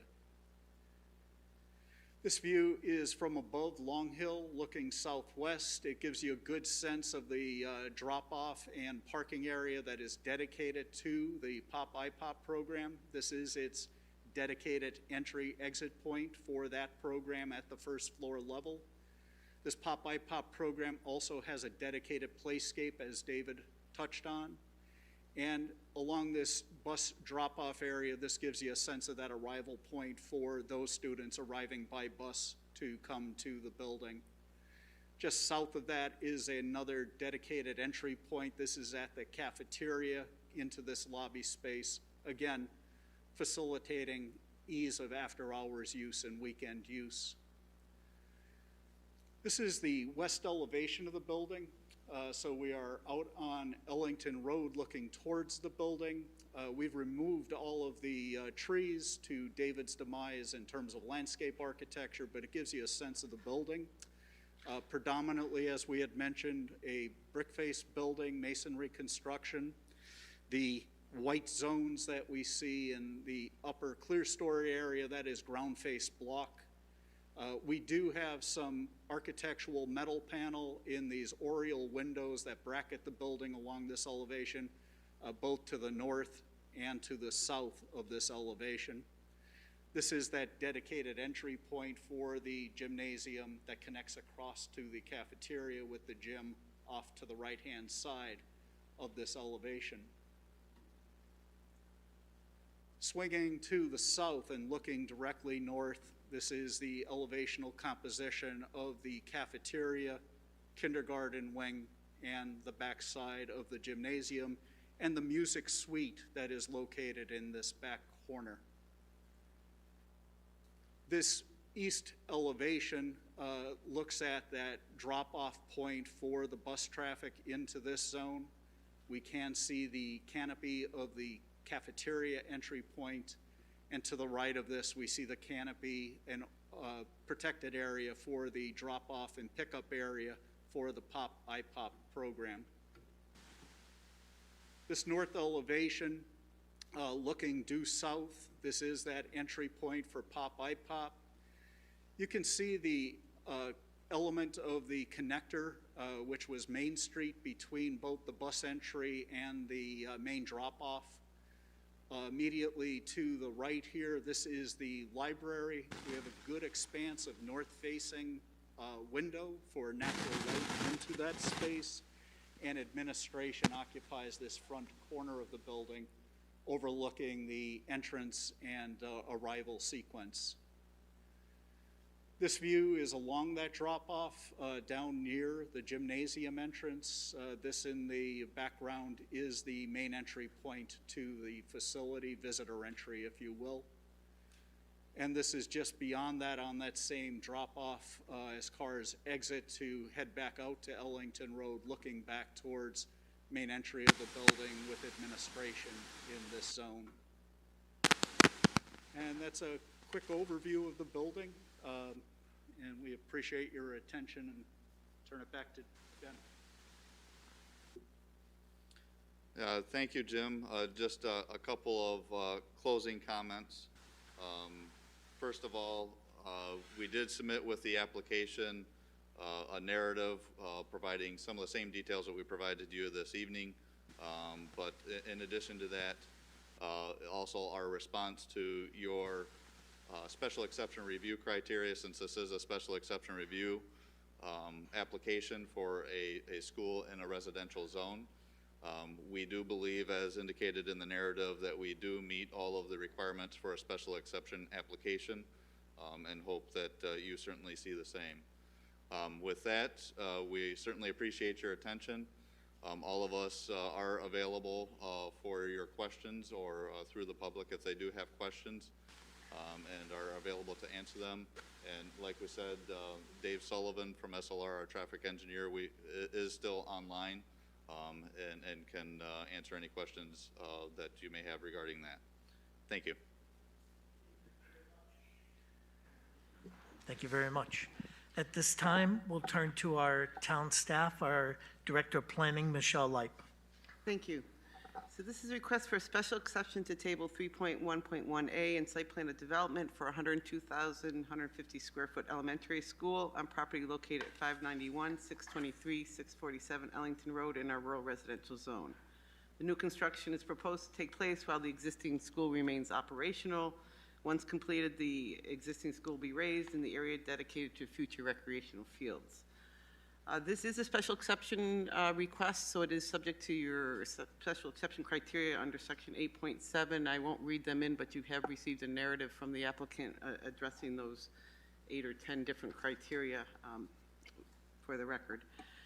As indicated, the new school will be accessed by both Ellington Road and Long Hill Road. Main entrance for student drop-off will be the Ellington Road side, with the school buses coming in on the Long Hill Road, just south of the St. Francis parking lot. The road will connect through and has been designed with 2 speed humps to help calm the traffic going through the site.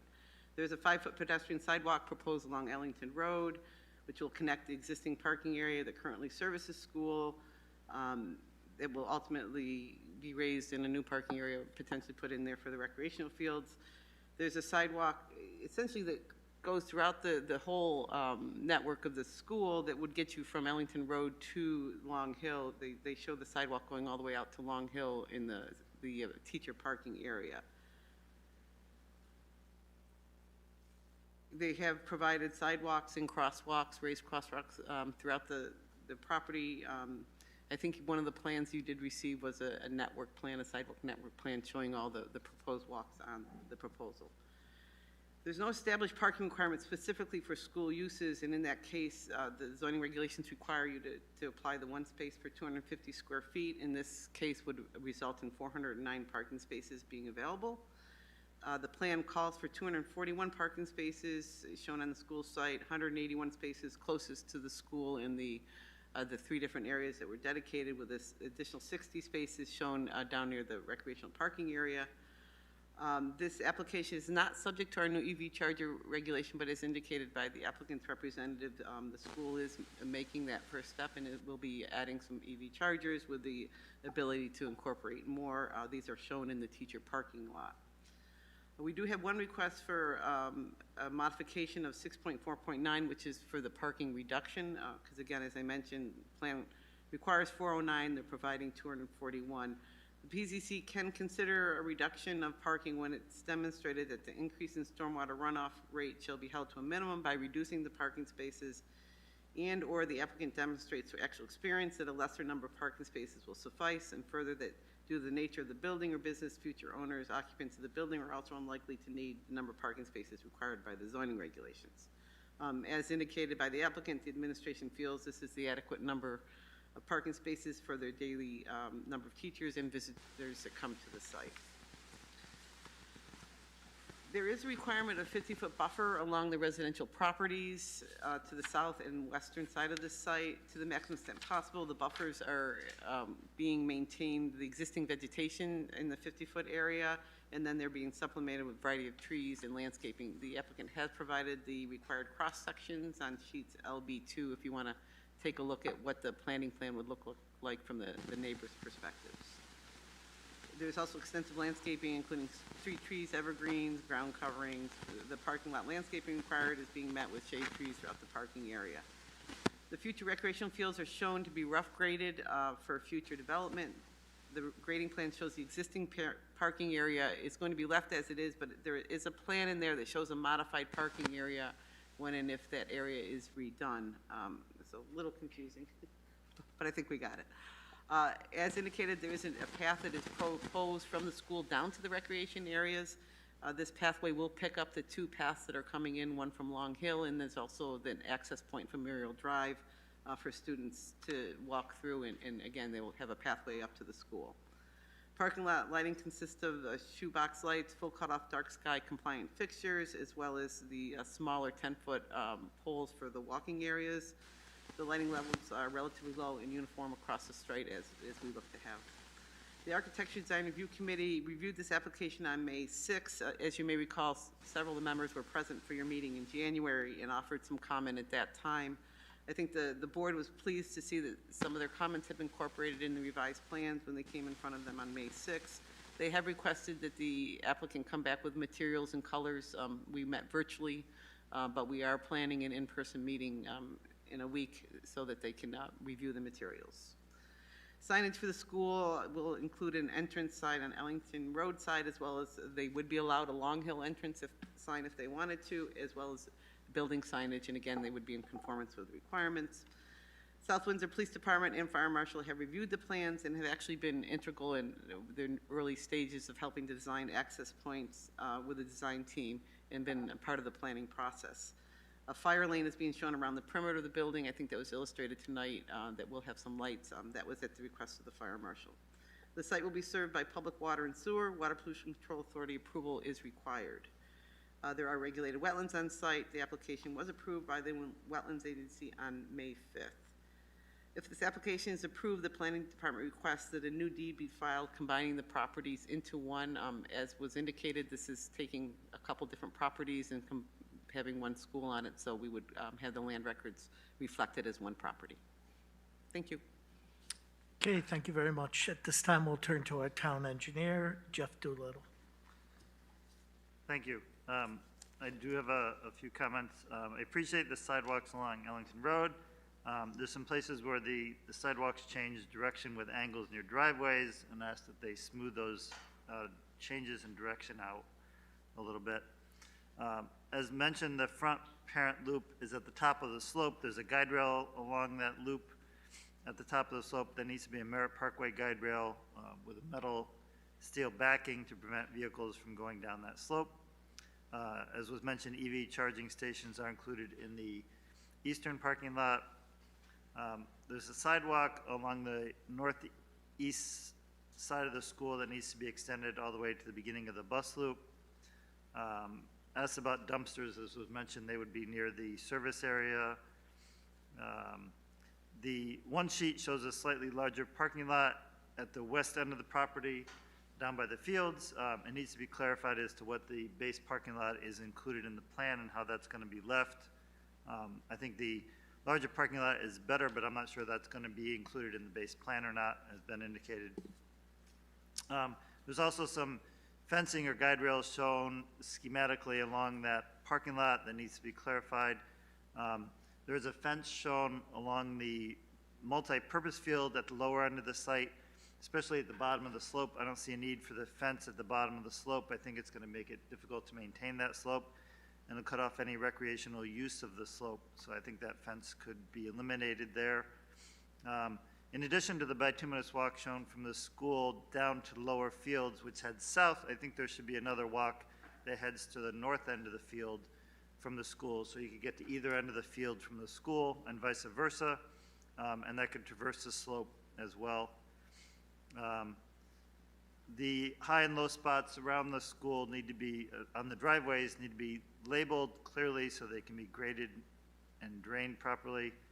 The bus loop on the east side of the school has several high and low spots. That needs to be simplified. I counted 3 high and 3 low spots with short up and down stretches between them. That would be very difficult to grade. There were some grading issues with the Eli Terry School that took a while to resolve. I'm trying to avoid that with this school, so that needs to be looked at. And hopefully it can be simplified so it's easier to construct and works better in terms of drainage. Asked about snow removal and where will the snow be stored. Ben did indicate there's ample room for snow storage along the edges of the site. Again, with regard to that slope that goes down to the lower fields, I suggested a stone infiltration trench or swale be placed at the bottom of the slope to collect any stormwater that comes down that hill. The wetlands mitigation area is appreciated next to the detention basin. It wasn't labeled on the plans. I think that needs to be labeled so it's clear for future what that area is intended for. Storm drainage calculations had several pipes that seemed to be undersized or flat, and I've talked to Daniel from Ben's office about that. And there were a few issues where there was excess ponding around catch basins. Again, we're working that out to improve the drainage on site.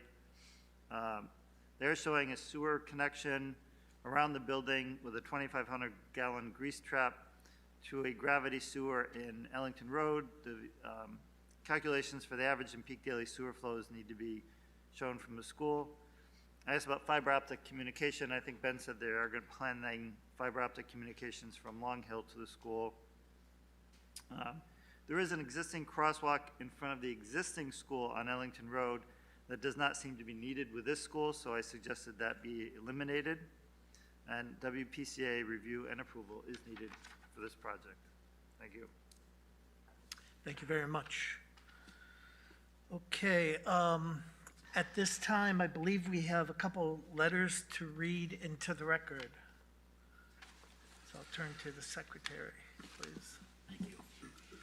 Okay, two planning zoning comments, CC Michelle Light, Bart Pasaconis, subject, possible upgrading of 5-foot sidewalk to 8-foot or 10-foot multi-use by 2 minutes path along Ellington Road. Comments for public, June 8, 2021 hearing on application 21-21P, Town of South Windsor, Pleasant Valley Elementary School. Dear Planning and Zoning Commission members, in looking at the site plans, I saw the inclusion of a 5-foot sidewalk along Ellington Road. This will provide better access for pedestrians and bicyclists to the new school, as well as being a segment for meeting a goal of pedestrian connectivity along this heavily traveled arterial road. While the sidewalk will provide basic pedestrian access, expanding this to an 8-foot or 10-foot by 2 minutes multi-use path would better accommodate wheelchairs or other handicapped vehicles as well as bicycles. Having a wider infrastructure would also permit use of conventional pickup mounted snow plows for winter clearing, and the black service would promote solar powered clearing of residue snow or ice. Also, costs of bituminous would likely be less than concrete sidewalk. Sincerely, Robert Dickerson, 400 Seabury Drive, apartment 4160, Bloomfield, Connecticut, former resident of South Windsor for 57 years. And one more. To Michelle Light, subject external public Pleasant Valley School sidewalks, June 8th Planning and Zoning meeting. Dear Planning and Zoning Commissioners, after reviewing the site plan for Pleasant Elementary School's accessible routes, I have a few suggestions to make to add to the safety of walking to school from nearby neighborhoods. 1. Add sidewalks to border the school property on Long Hill Road. It says marked in red on the attachment. 2. Continue the sidewalk running from the front parking lot to Ellington Road. This will allow quicker access to Pleasant Valley Elementary School for anyone parking in the parking lot bordering Ellington Road next to the future softball field and the future multi-purpose field. And 3. Ensure the sidewalks along Ellington Road and Long Hill Road are 5 feet wide.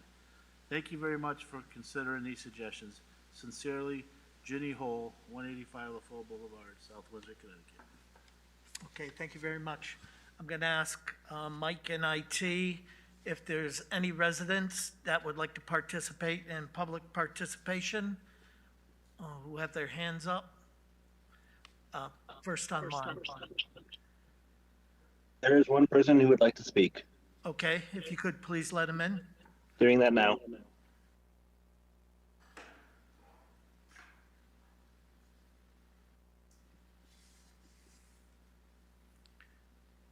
Hello, my name is Karen Castle.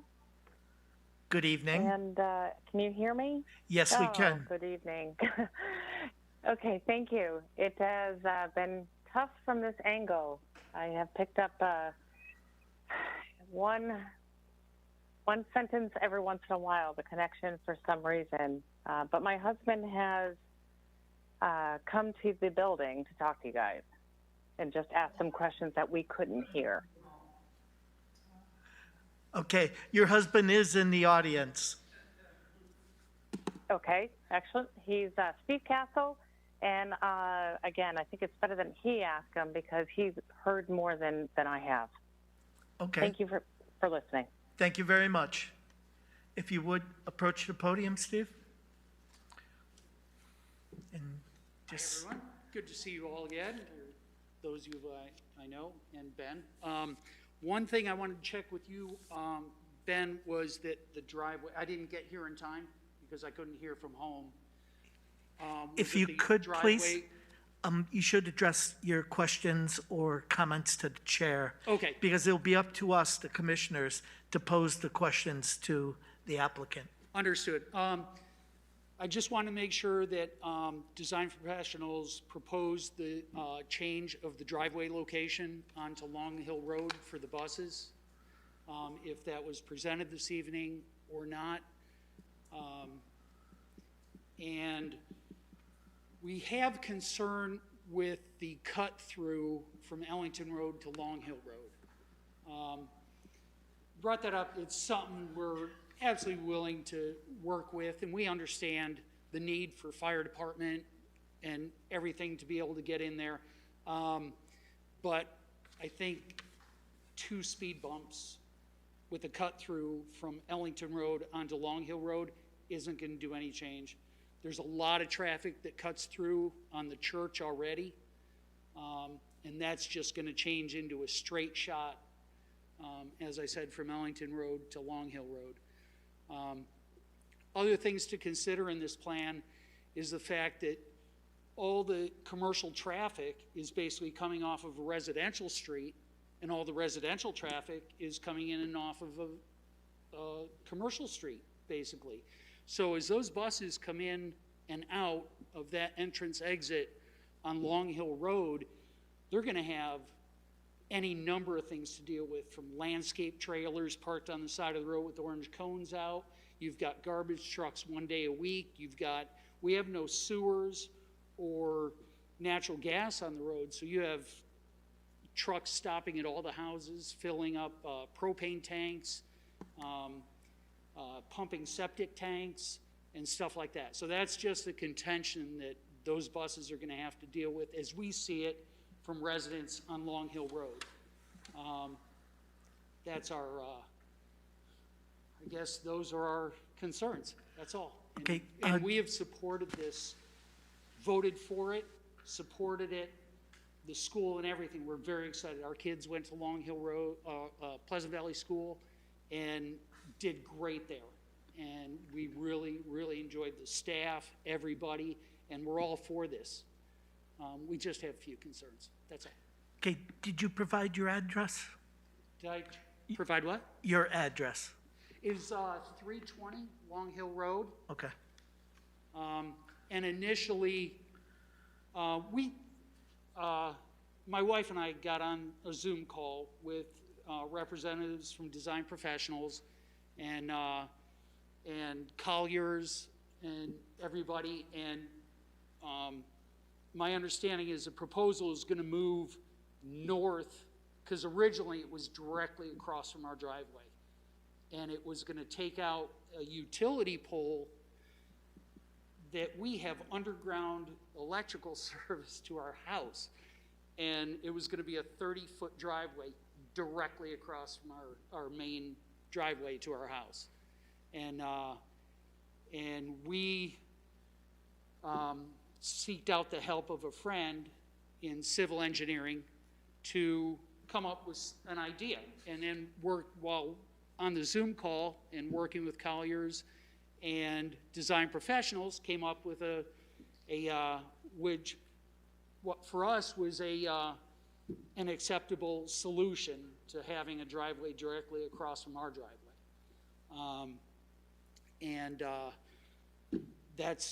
But still, there were concerns that remained, but it left us happy with the result, quite honestly. And the other thing we want to make sure is that that bus traffic in and out was strictly from the north. It's strictly from? Strictly from the north.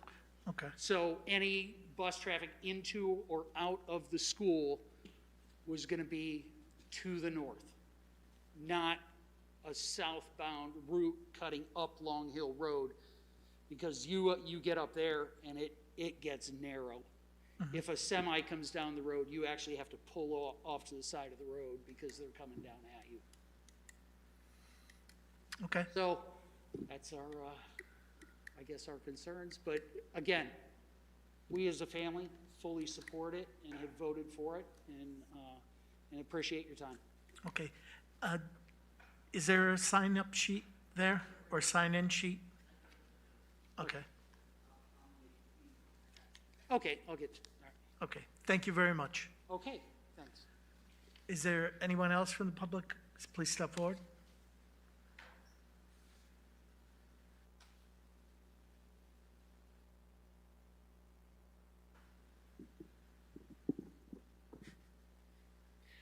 Dear Planning and Zoning Commission, town staff, and the town of South Windsor, Connecticut. My name is Alan Cavagnaro, and I live on 83 Pine Knob Drive, and also part of the graduating class of 2020. I'm going to keep this very brief, since it's getting a little bit later, and just address a concern and or recommendation I have in this stage of the process for 21-21P. I'd just like to see additional sidewalks added in this project. It'd be great to see for the new elementary school. I'll go into some detail for that. Some areas that I'd like to see the sidewalks added are to the border of the school property on Long Hill Road. Being that Long Hill Road is a busy route with narrow lanes, near an elementary school with kids leaving each day on the school week, it is important to ensure their safety when leaving the property each day. Additionally, I would also like to recommend a sidewalk running from the front parking lot and continuing to the Ellington Road border, which would allow anyone parking in the parking lot bordering Ellington Road in front of the future multi-purpose field quicker access to the field. Adding these sidewalks helps ensure the safety of kids exiting the school to pick up areas and or kids walking home. They also confirm the safety of parents and teachers in the same regard. One last note I have is that these sidewalks should at least be 5 feet wide, like mentioned before, and on Long Hill Road respectively, and that current sidewalks that do not interfere with the plans of 21-21P do not be removed. Other than these comments of mine, I have no other additional concerns. Thank you for your time. Okay, if you could, before you step away, the first sidewalk you said between Ellington Road and Long Hill, I believe? I have a picture on my laptop. I'm not sure I'd... Would you please bring it up front so I can take a look at it? I just want to make sure I understand where you're posing your question. What I believe is you're looking at something right here. It's in the red. So one along the road and then one from there to the border of the road. Yeah, I know there's a steep drop off there. The elevation might not permit that. Okay. I just recommend looking into it. Yeah, you're talking the property line on Long Hill. There's also a property line down here, which I just want to point out to you because it's not really clear on that print that there's a little stub here. Yeah. But, you know, it has a sidewalk going out to the road, but nothing that way. Okay. Okay. Yeah, I just wanted to comment on that. That's all. Okay, thank you very much. Is there anyone else from the public who would like to speak? Who's in the room? Mike, is there anybody else on the line calling in? No. Okay, thank you very much. So at this time, I will turn to commissioners, and I'm going to start with Commissioner Bernstein. Thank you, Mr. Chair.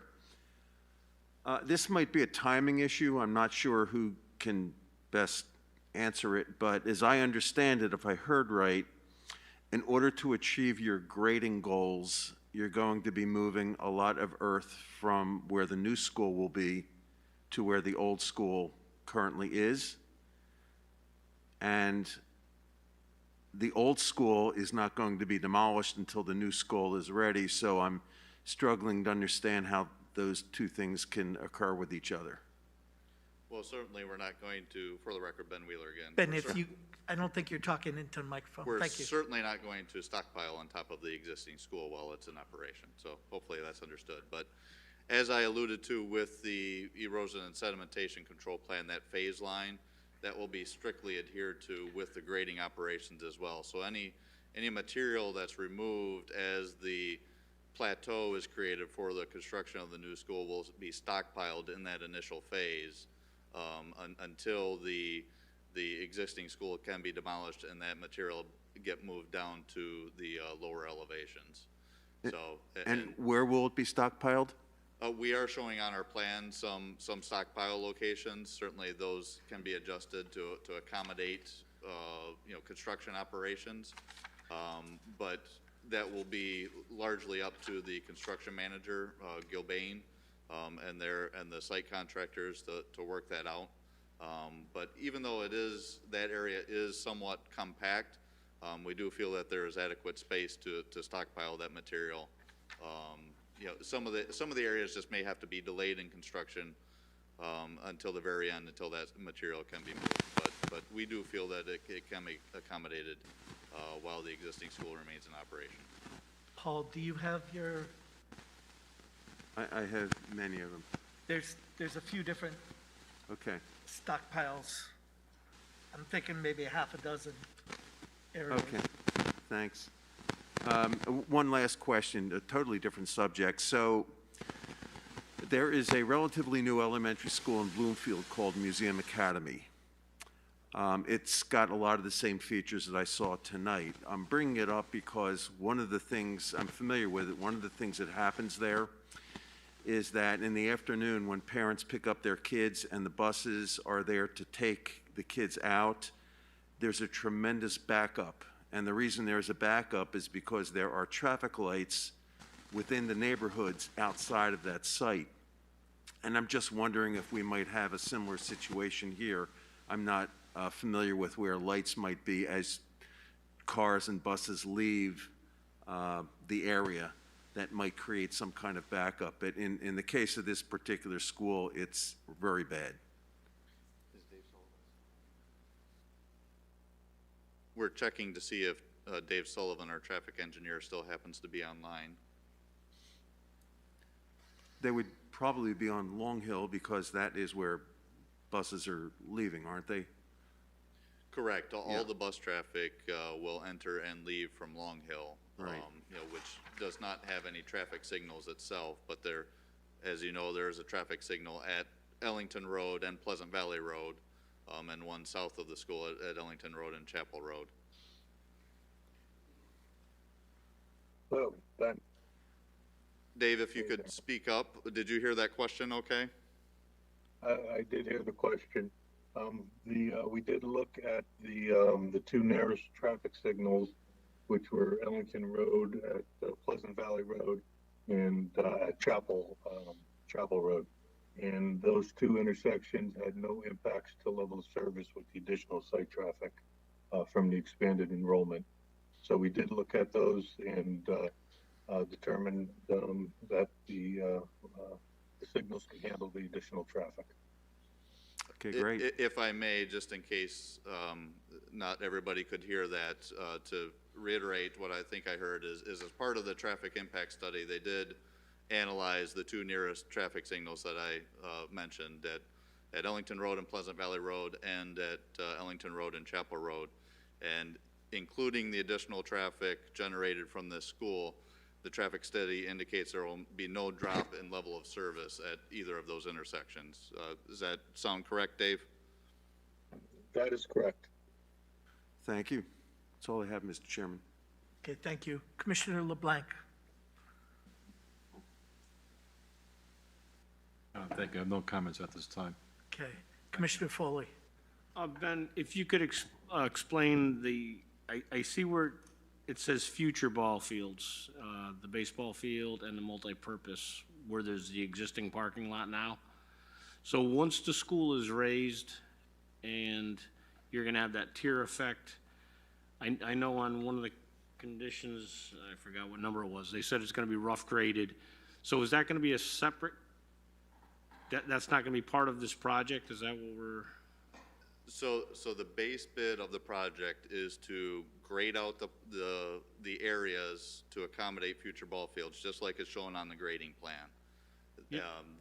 The fields that are shown are just an indication to show size relative to those terraces that Dave had discussed.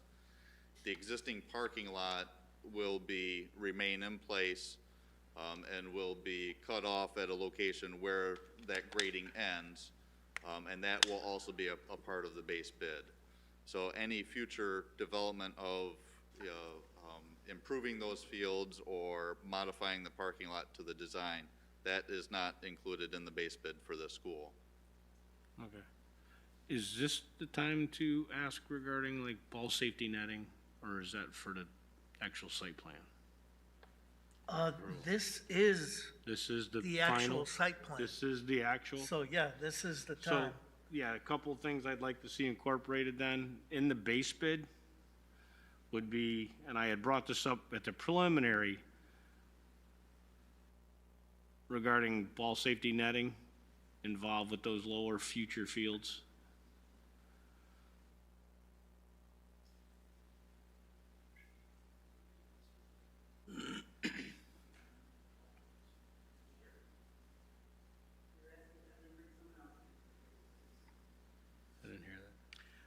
Were you speaking to us behind that plexiglass? I just want to tell you, they've requested, I'm having someone else be brought in to answer your questions, so give me Okay, 1 second. thank you. So the individual being brought in, hopefully, is Kate Turner. She is the representative from Collier's Project Management to speak to the management of the program in the fields. Okay, while we're waiting for, they're waiting to get her on? She's showing up momentarily, hopefully. Okay. She's still there.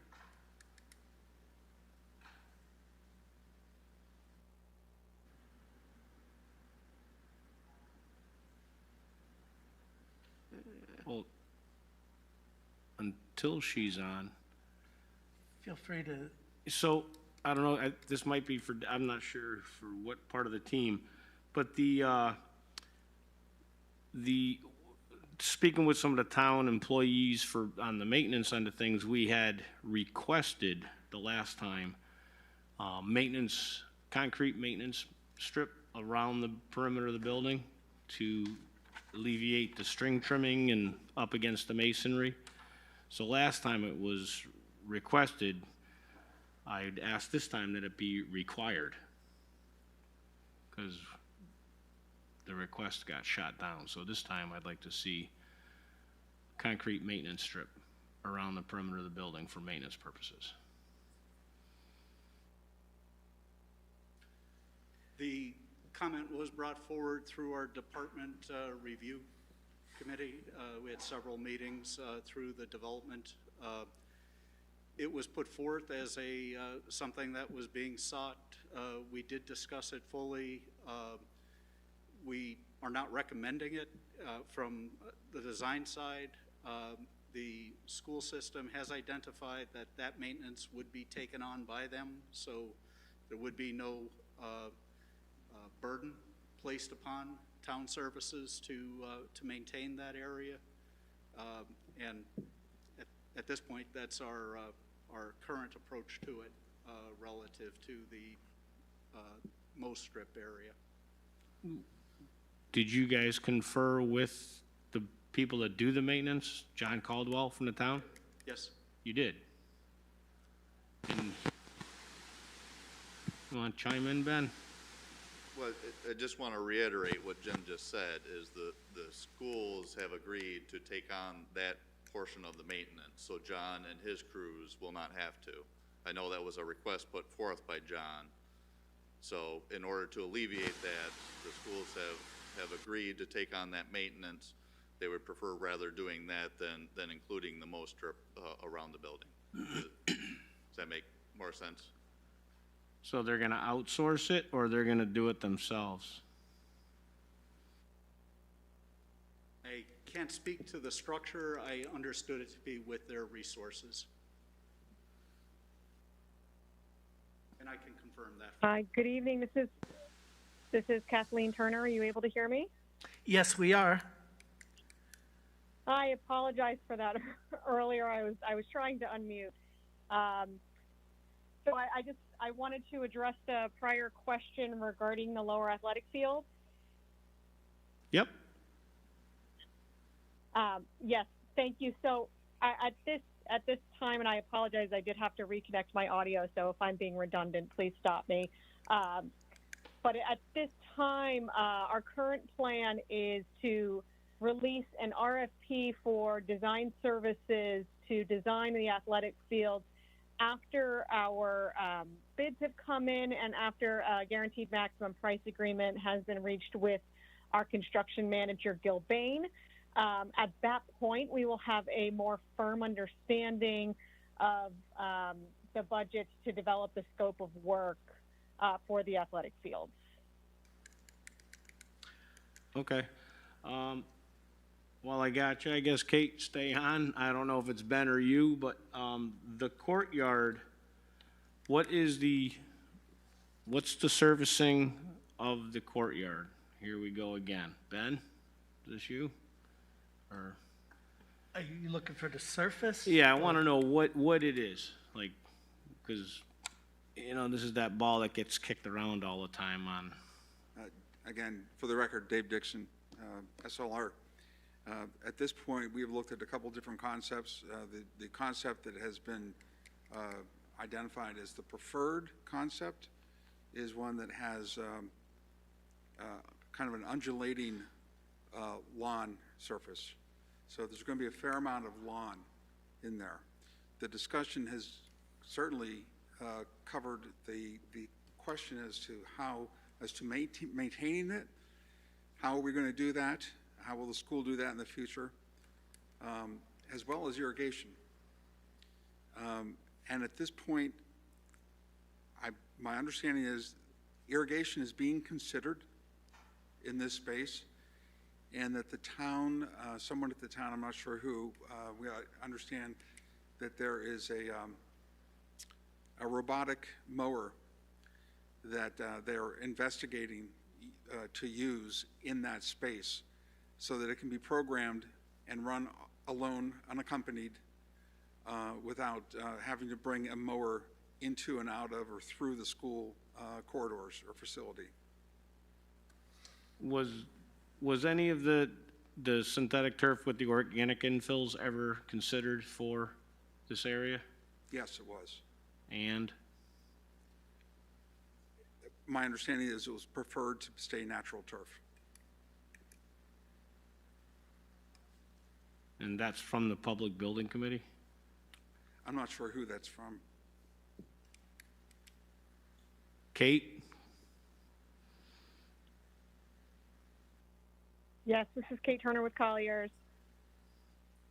Yeah, Kate, my question is, yeah, did you hear my question? The question was regarding the synthetic turf in the courtyard. Correct. Yes, so there were a few items that were reviewed and discussed regarding synthetic turf. One of which being the heat gain from the synthetic material in that enclosed courtyard area, as well as just the natural material being more beneficial to the younger student use in that area, rather than the synthetic material with the additional heat that would be off-put from the enclosed courtyard area. And also to second what Dave was saying, the district has committed to maintaining that courtyard area with the natural surface, with the natural turf surface. They will be responsible for mowing, weeding, and maintaining that area as they have done with the prior elementary schools as well. And also just to clarify, that was the turf discussion was done through the working group. It was not something that was voted on by the PBC, just for clarification purposes. Okay, thank you. Then I would, if it's going to be a natural, you already have drainage and you're looking at the civil drawings, there's drainage into that courtyard. I would make it a requirement that there be irrigation in that. That will happen. Okay, because you have to. Understood, thank you. Okay. Is that? That's it. Okay. Yeah. Commissioner Bonzani. Yeah, it's a really nice design. You guys did a lot for the thought for all the buses and the both sides of the cars and stuff like that. Ben, if there was 17 buses that could queue in there, how many buses do you expect a day to come in?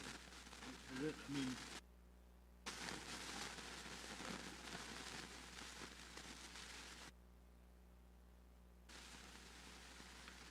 They have 16 shown on the drawing.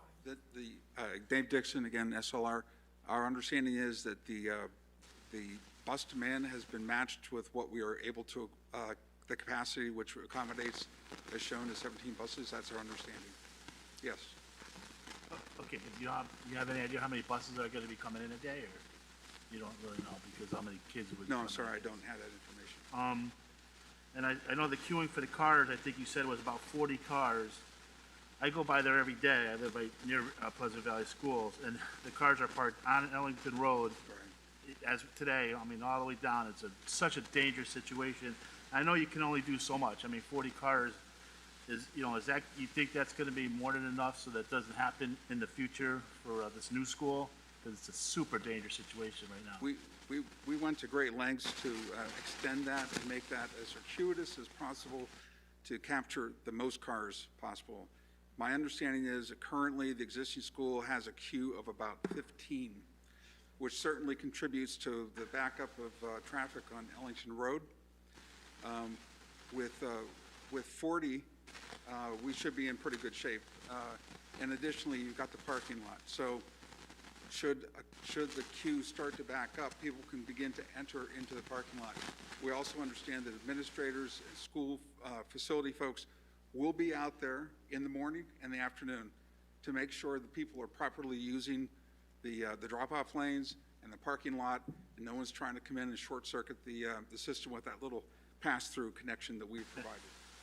No, okay, yeah, like I said, 40 cars, I mean, there's only so much you can do, but right now, it's a very dangerous situation.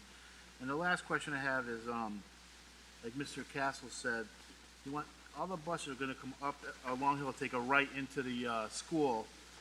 Is that something that the bus company, or you say they have to, because they can come the other way down, Long Hill, take a left, like Muriel, Chapel, that's all on the right-hand side of the, school. Is that something that the school buses are gonna have to know that they have to come that way? Yes, that all has already been addressed with the company. Okay, and then leaving, are they going right out of there, or are they going left? You exit and turn left, heading north, or you come in from the north, turning right. No bus traffic will proceed any further south in either direction. So they're gonna be going, they're gonna be coming out left also, As going well. towards the light. Okay. Thank you very- If I can just add to that too, and one of the reasons for that is certainly the bus company and the school's bus coordinator recognize that south of the site, Long Hill Road does get narrow in spots. Long Hill Road, I believe Jeff could correct me when I was wrong, if I'm wrong, but when Pleasant Valley Road was improved, I don't know, within the last 10 years, I think Long Hill Road was widened for a portion south of Pleasant Valley Road. That widening almost extends to where the new driveway will be located. So Long Hill Road is at its widest from that driveway to the north. And like I said, the bus coordinator recognizes that and sees that that's going to be a safer path both in and out of the school site. Thank you, Ben. Thank you. Commissioner Dexter? Ben, I'm sorry, get your exercise. I just wanted to address the question from the resident of Long Hill who's still here, because I think you told us earlier that you had changed the entrance from Long Hill, and so I don't know if you knew that. Okay, so you already knew that. You already knew the answer to that? He wants to confirm it. Okay. Okay. Bear with me for one moment here. So one thing that we did revise the entrance location, Mr. Casso. So this is updated landscape plan. Let me just zoom in here a little bit.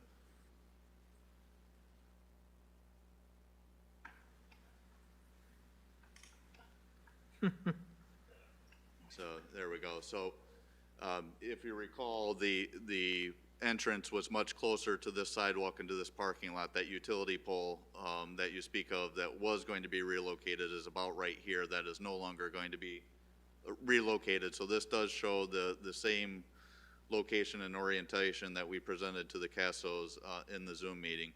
One thing that we failed to mention during our presentation that the Cassos also requested was some additional landscaping in this area. It's not shown on the plans before you tonight, but because we didn't have time to add that in. But this is showing our good faith effort to add those additional evergreen trees in that area as well to help block headlights. So in our next submission of plans, we will include that landscaping as well. Very good. Thank you. Thank you, Ben. All set. Okay, Commissioner Flagg.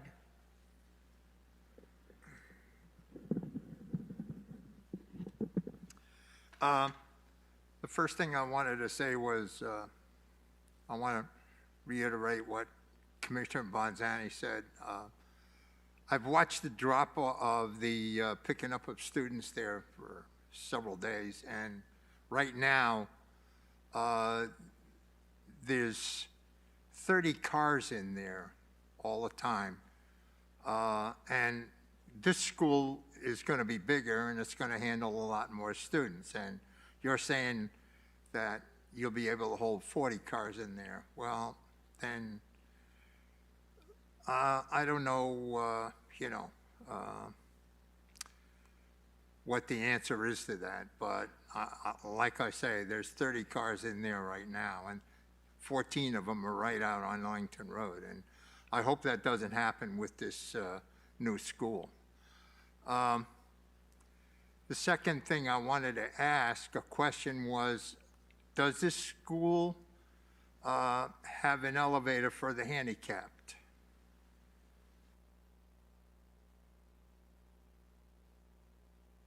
If I may. Yeah, please. Yes, the building is fully ADA compliant. It does have an elevator and is completely accessible at both levels of the building. All right, is there going to be a separate drop-off point for handicapped people, or are they going to be dropped off the same as everybody else?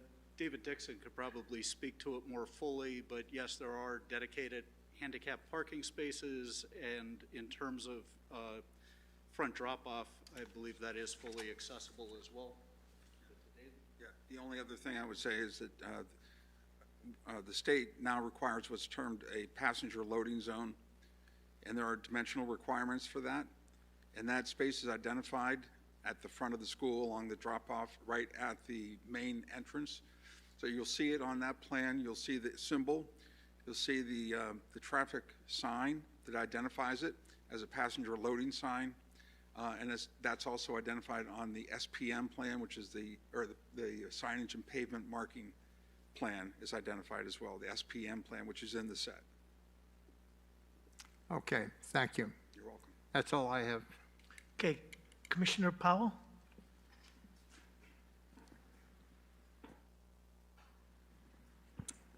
Yes, if I could just speak on the outdoor classroom. So I was particularly drawn to that concept. I think it's very innovative and it will be a distinguishing factor of another South Windsor school.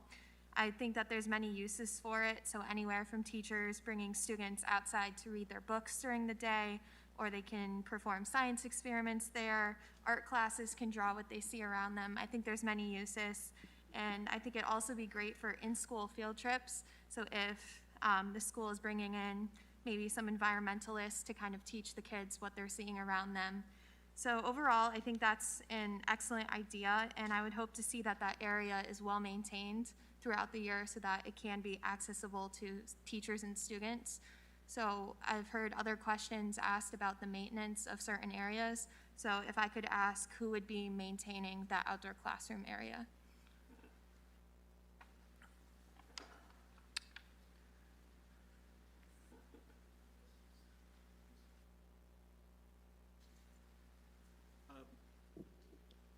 My understanding would be that the maintenance of the outdoor classroom would be through the South Windsor Public Schools. Okay, that's all. Thank you. Thank you. Okay. That's it? Okay. Is Commissioner McGuire still? I don't see her on the, okay. Then I'll move right along. I have a few questions, comments here. There's been some talk of putting sidewalk on Long Hill for the length of that northern property. Do you have any issue with doing that?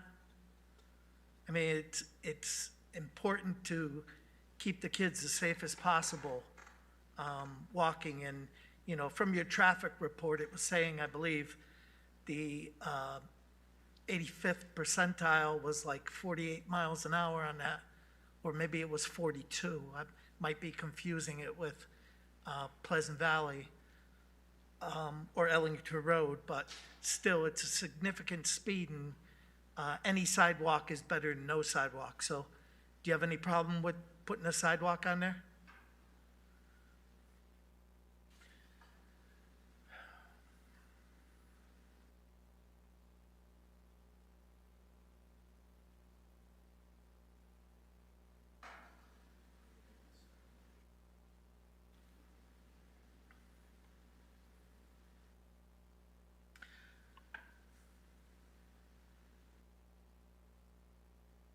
Okay, while that's being discussed, Jeff, you had mentioned removing, right now on the aerial, I see two crosswalks across from the old school.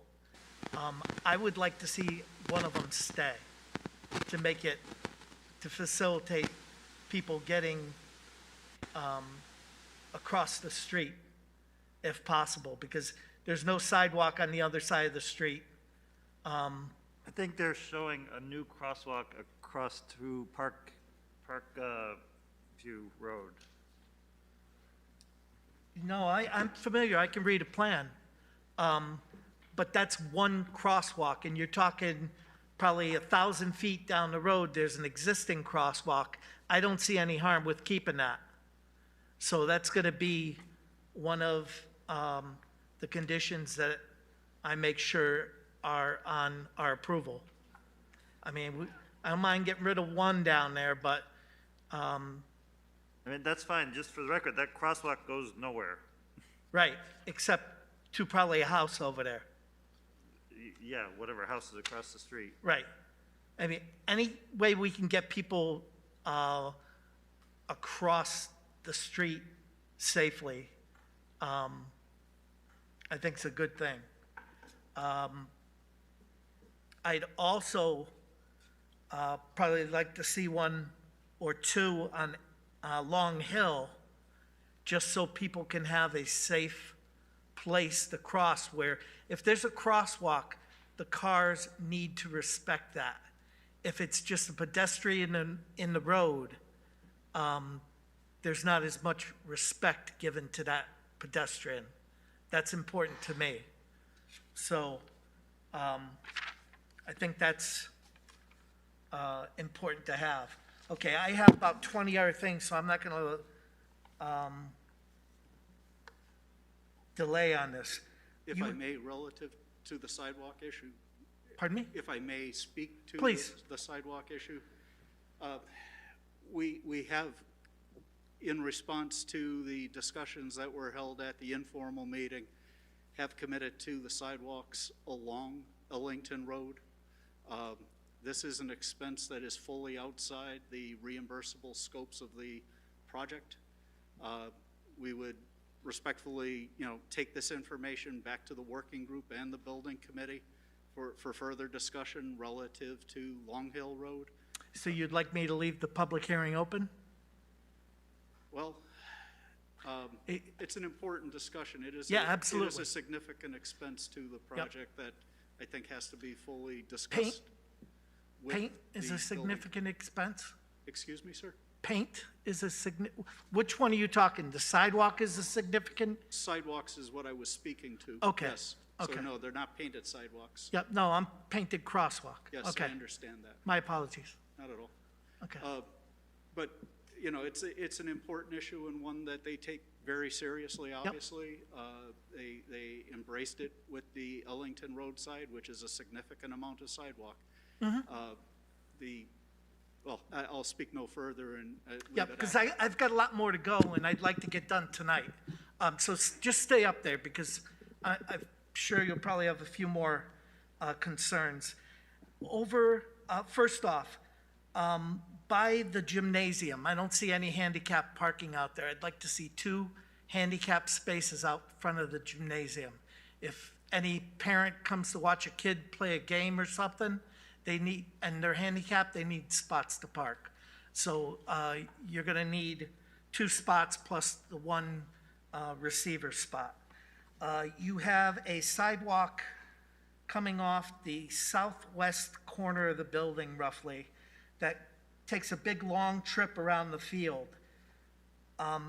You could come off of that sidewalk someplace and do an angled walkway down to between the 2 fields, and you don't have it shown on that. But you need to get a sidewalk from there to the other parking lot.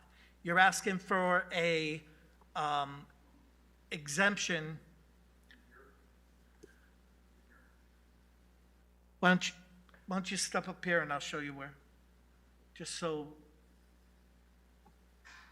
you've got a sidewalk here that comes down here.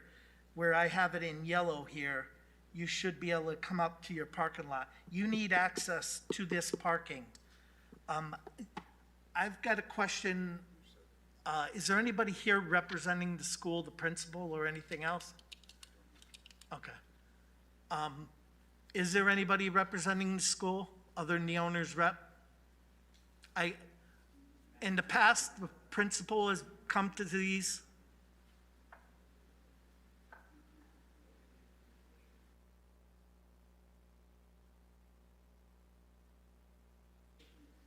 Okay, I want to know what type of events, and we're going to keep the public hearing open on this.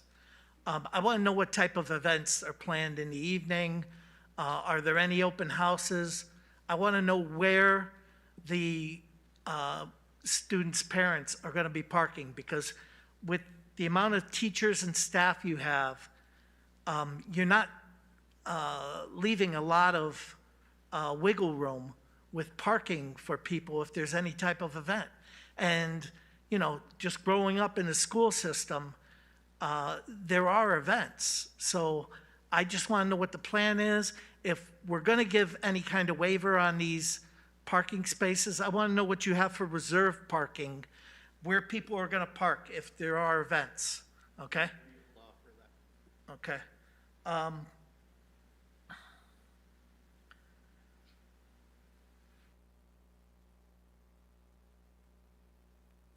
In the general walkway, I know the sidewalk out on Ellington is 5 foot.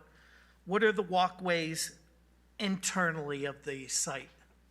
I mean, are they 8 feet, 10 feet? I know around like Orchard Hill, the walkways in front of the school area were wider because it was expected there was a lot more traffic out, pedestrian traffic out there.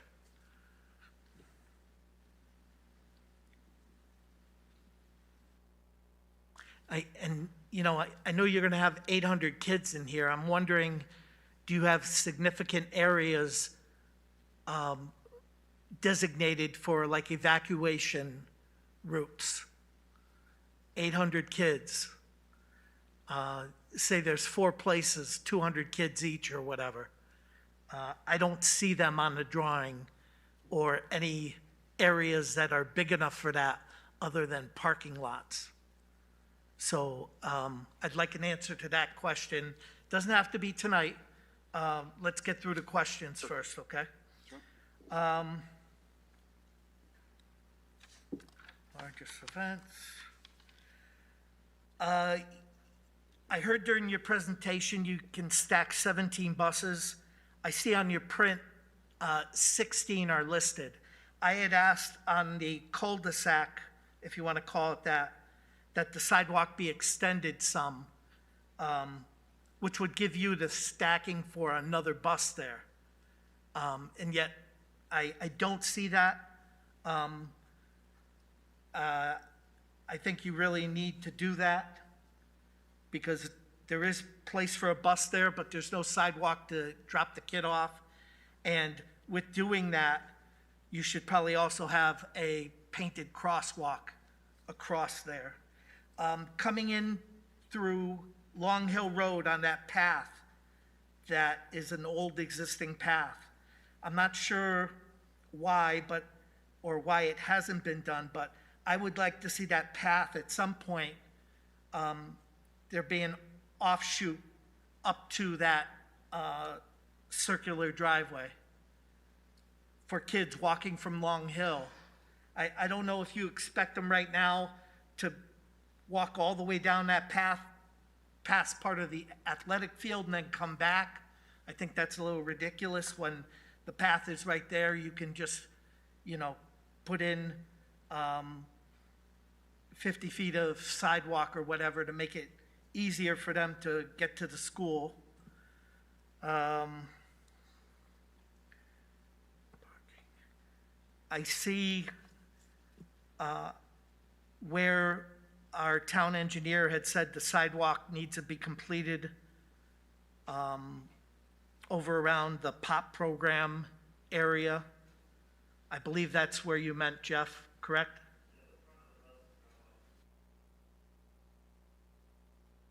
So kind of where the buses are queued, going to the northwest? Yeah. I'm not sure why there isn't a sidewalk on either side of the connector road between Long Hill and Ellington, other than you're expecting the kids to walk further down the street and walk up that sidewalk. But you're gonna have kids walking or riding their bikes on that connector road. I don't see them getting around that. I'm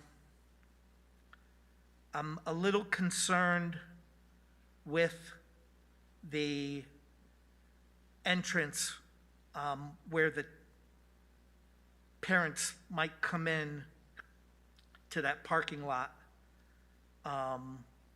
You know, when they enter, they bear right, and then there's a quick left into the front parking lot with two-way traffic there. I'm just worried that cars backing up there might back up into the queuing. I know it's super wide, 24 feet or whatever. We've also modified that since our original submission to be ingress only at that point where you highlighted it at our last meeting. Right. So there is no two-way traffic in that throat. It's only ingress at that point. But in the front parking lot is two-way traffic, correct? Still? In the lot, it's two-way. Yeah. Okay. Just make sure I don't have any others that way. Grade change for path. Yeah, you understand what I mean about the path going down that hill, going between those two fields, right? I just want to make sure that was the one where you.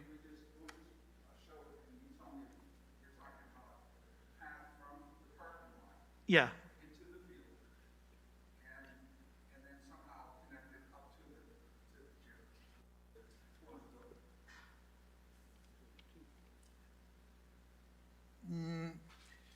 Yeah, the southwest corner of the gym. Right now, you currently have a path from the southwest corner.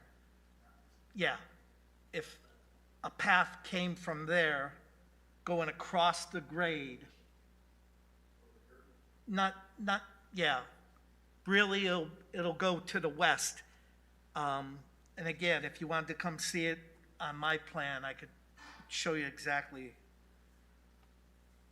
What I'm looking at is having something coming down here and then maybe going across the grade this way and then across here. Okay? Okay.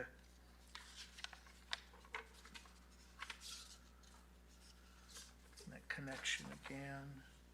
Lower lot rework. Okay, I see like a phase 2 for the parking lot, and currently it will hold 60, and you're looking at phase 2 as making it like hold 75, correct? Which will move it, I believe, closer to the road? Okay. Now, will that moving closer to the road, that'll give it more where the parking is abbreviated or ended. That's where you're going to pick up the rest of those spaces because it'll be closer to the road. Okay, good. Just wanted to make sure on that. Okay, let me just see if I have anything written down. I think that's about it. Sure. I'll turn back to Commissioner Foley for a minute here.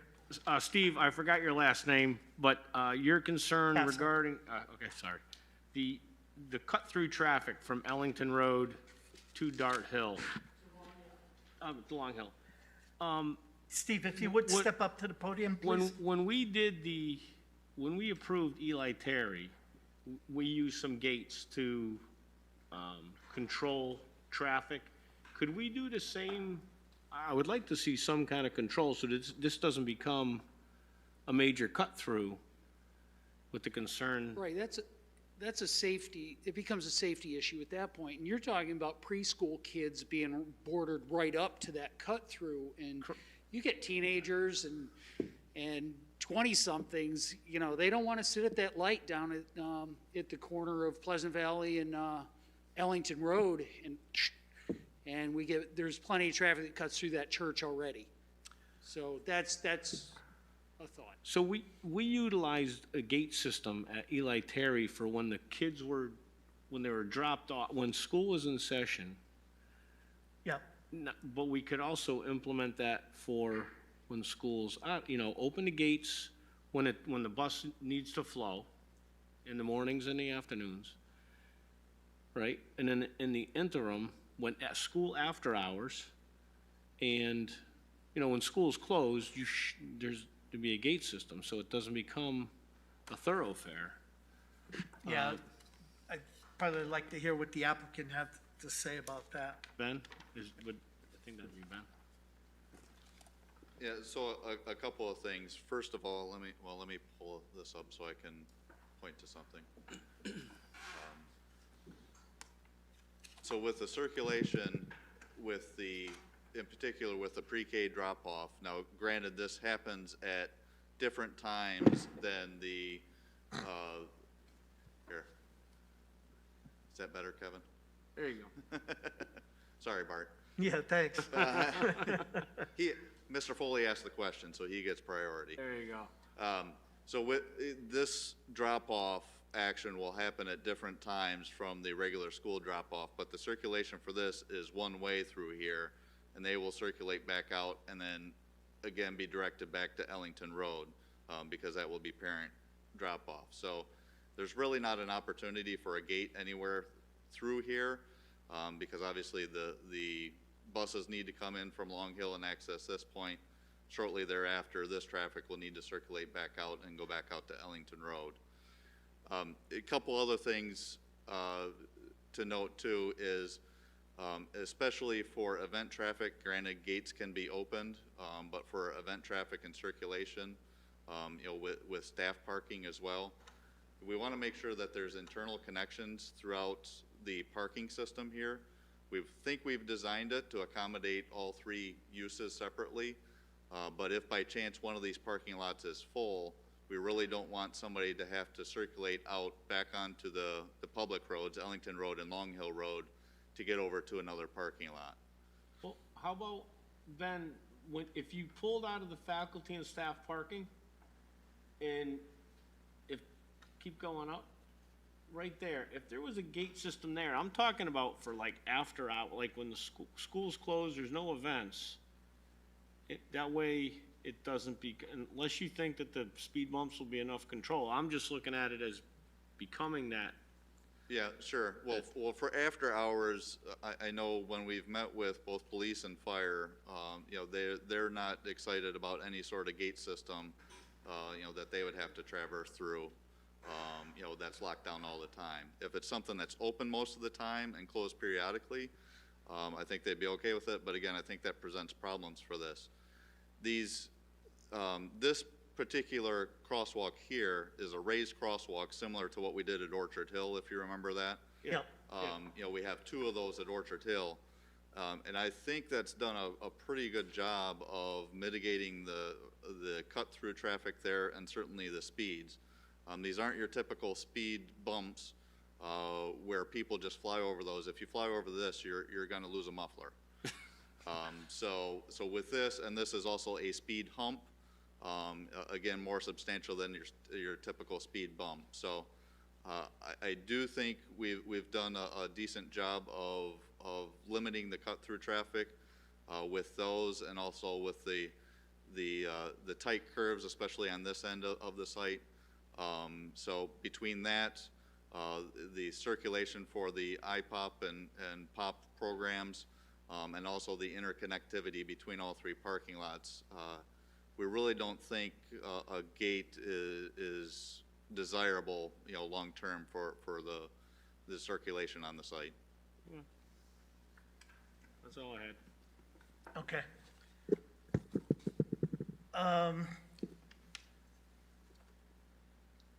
I see in your traffic report that your traffic speeds and counts were done. It doesn't say when they were done. Could you share that information with me? Is Dave Sullivan still on the line? I am. Did you hear the question, and are you, yeah, you can address it better than I can. Sure, sure. Well, we used, in terms of the speed. Could you data, speak up a little, Dave? Sure. Or get a little closer to your microphone? Sure. How's that? Is that better? Yes, it is. Okay. I'm trying to see, we didn't have the dates in the report, and I don't have the specific dates handy.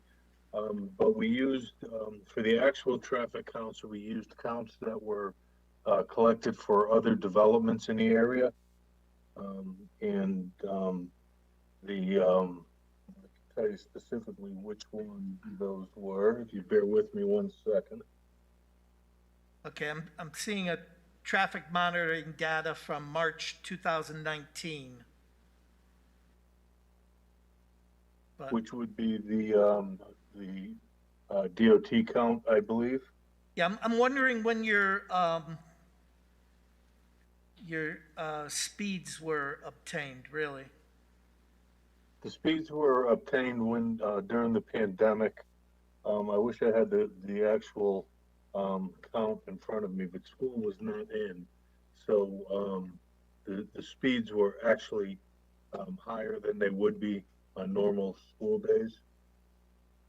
Yeah, because I'm seeing 85th percentile on Ellington Road was found to be 48.5, which is. Yes, and that was to the south of where the new driveway is. That's where that was collected. So that's a useful statistic for northbound traffic. It's not particularly useful for the southbound speeds because the southbound speeds should be taken closer to Pleasant Valley Road. Okay. With that in mind, and I know you're looking to do a speed zone for the area. I'm just wondering, has there been any other types of protections for the crossing? Is there going to be like a push button that they push and lights are flashing similar to, and I know you're probably not familiar with town, near Mill on the River or the crossing for the Snow Hill on Nevers? Is there any type of protections? You know, they might have a crossing guard out there at Parkview or whatever during school hours, but I'm looking at protections 24/7. Well, what we're proposing out there are static school zone speed reductions, which is the first level of school zone signage. At the location where there are crosswalks, and in this particular case, there's just the one that we're showing in the school zone, which is at the main driveway off of Ellington Road. We do have pedestrian crossing signage. So the school zone is passive. What you're referring to would, or what we call RRFB, or rapid flashing beacons. Yeah, I saw that in your report somewhere. Yeah, those are not proposed at this time. Not in our report. We're showing the static signage. Yep, because your school zone 25 miles an hour, but that's only during school hours, you know? So if a kid's going to walk and play on the playground or something after school hours, he's going to be, yeah, I'd like to see some protections in there. So I'm going to leave that with you guys, and you could bring that back, you know, and give us some better Okay. answers at the next meeting. Okay, we could take a look at that and report back at the next hearing. Again, these are state highways, so we're dealing a little bit with what they'll permit us and what we would like. Yep. So we'll investigate that. Well, we know further down the road, about a mile, there's a blinking light or blinking crosswalk on the same road. So I know it's possible, and I know the state has allowed it before, so Okay. might be a good idea. Okay, I think that's all I have for my concerns right now. So I look forward to hearing what you have to say at our next meeting. Yes, thank you for everyone's time. Thank you, Mr. Chairman. Obviously, the public hearing will stay open. I just will ask one more time, you know, at the chairman's direction, if there are any other comments that anybody has come up with while we're sitting here discussing. We'd certainly like to hear them now, so that we do have time over the next couple of weeks to try and address those. So, Okay, thank you. thank you very much.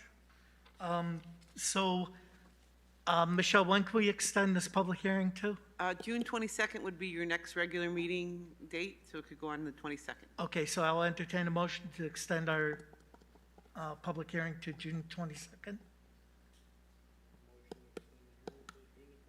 We have a motion. Do we have a second? We have a motion and a second. Any discussion?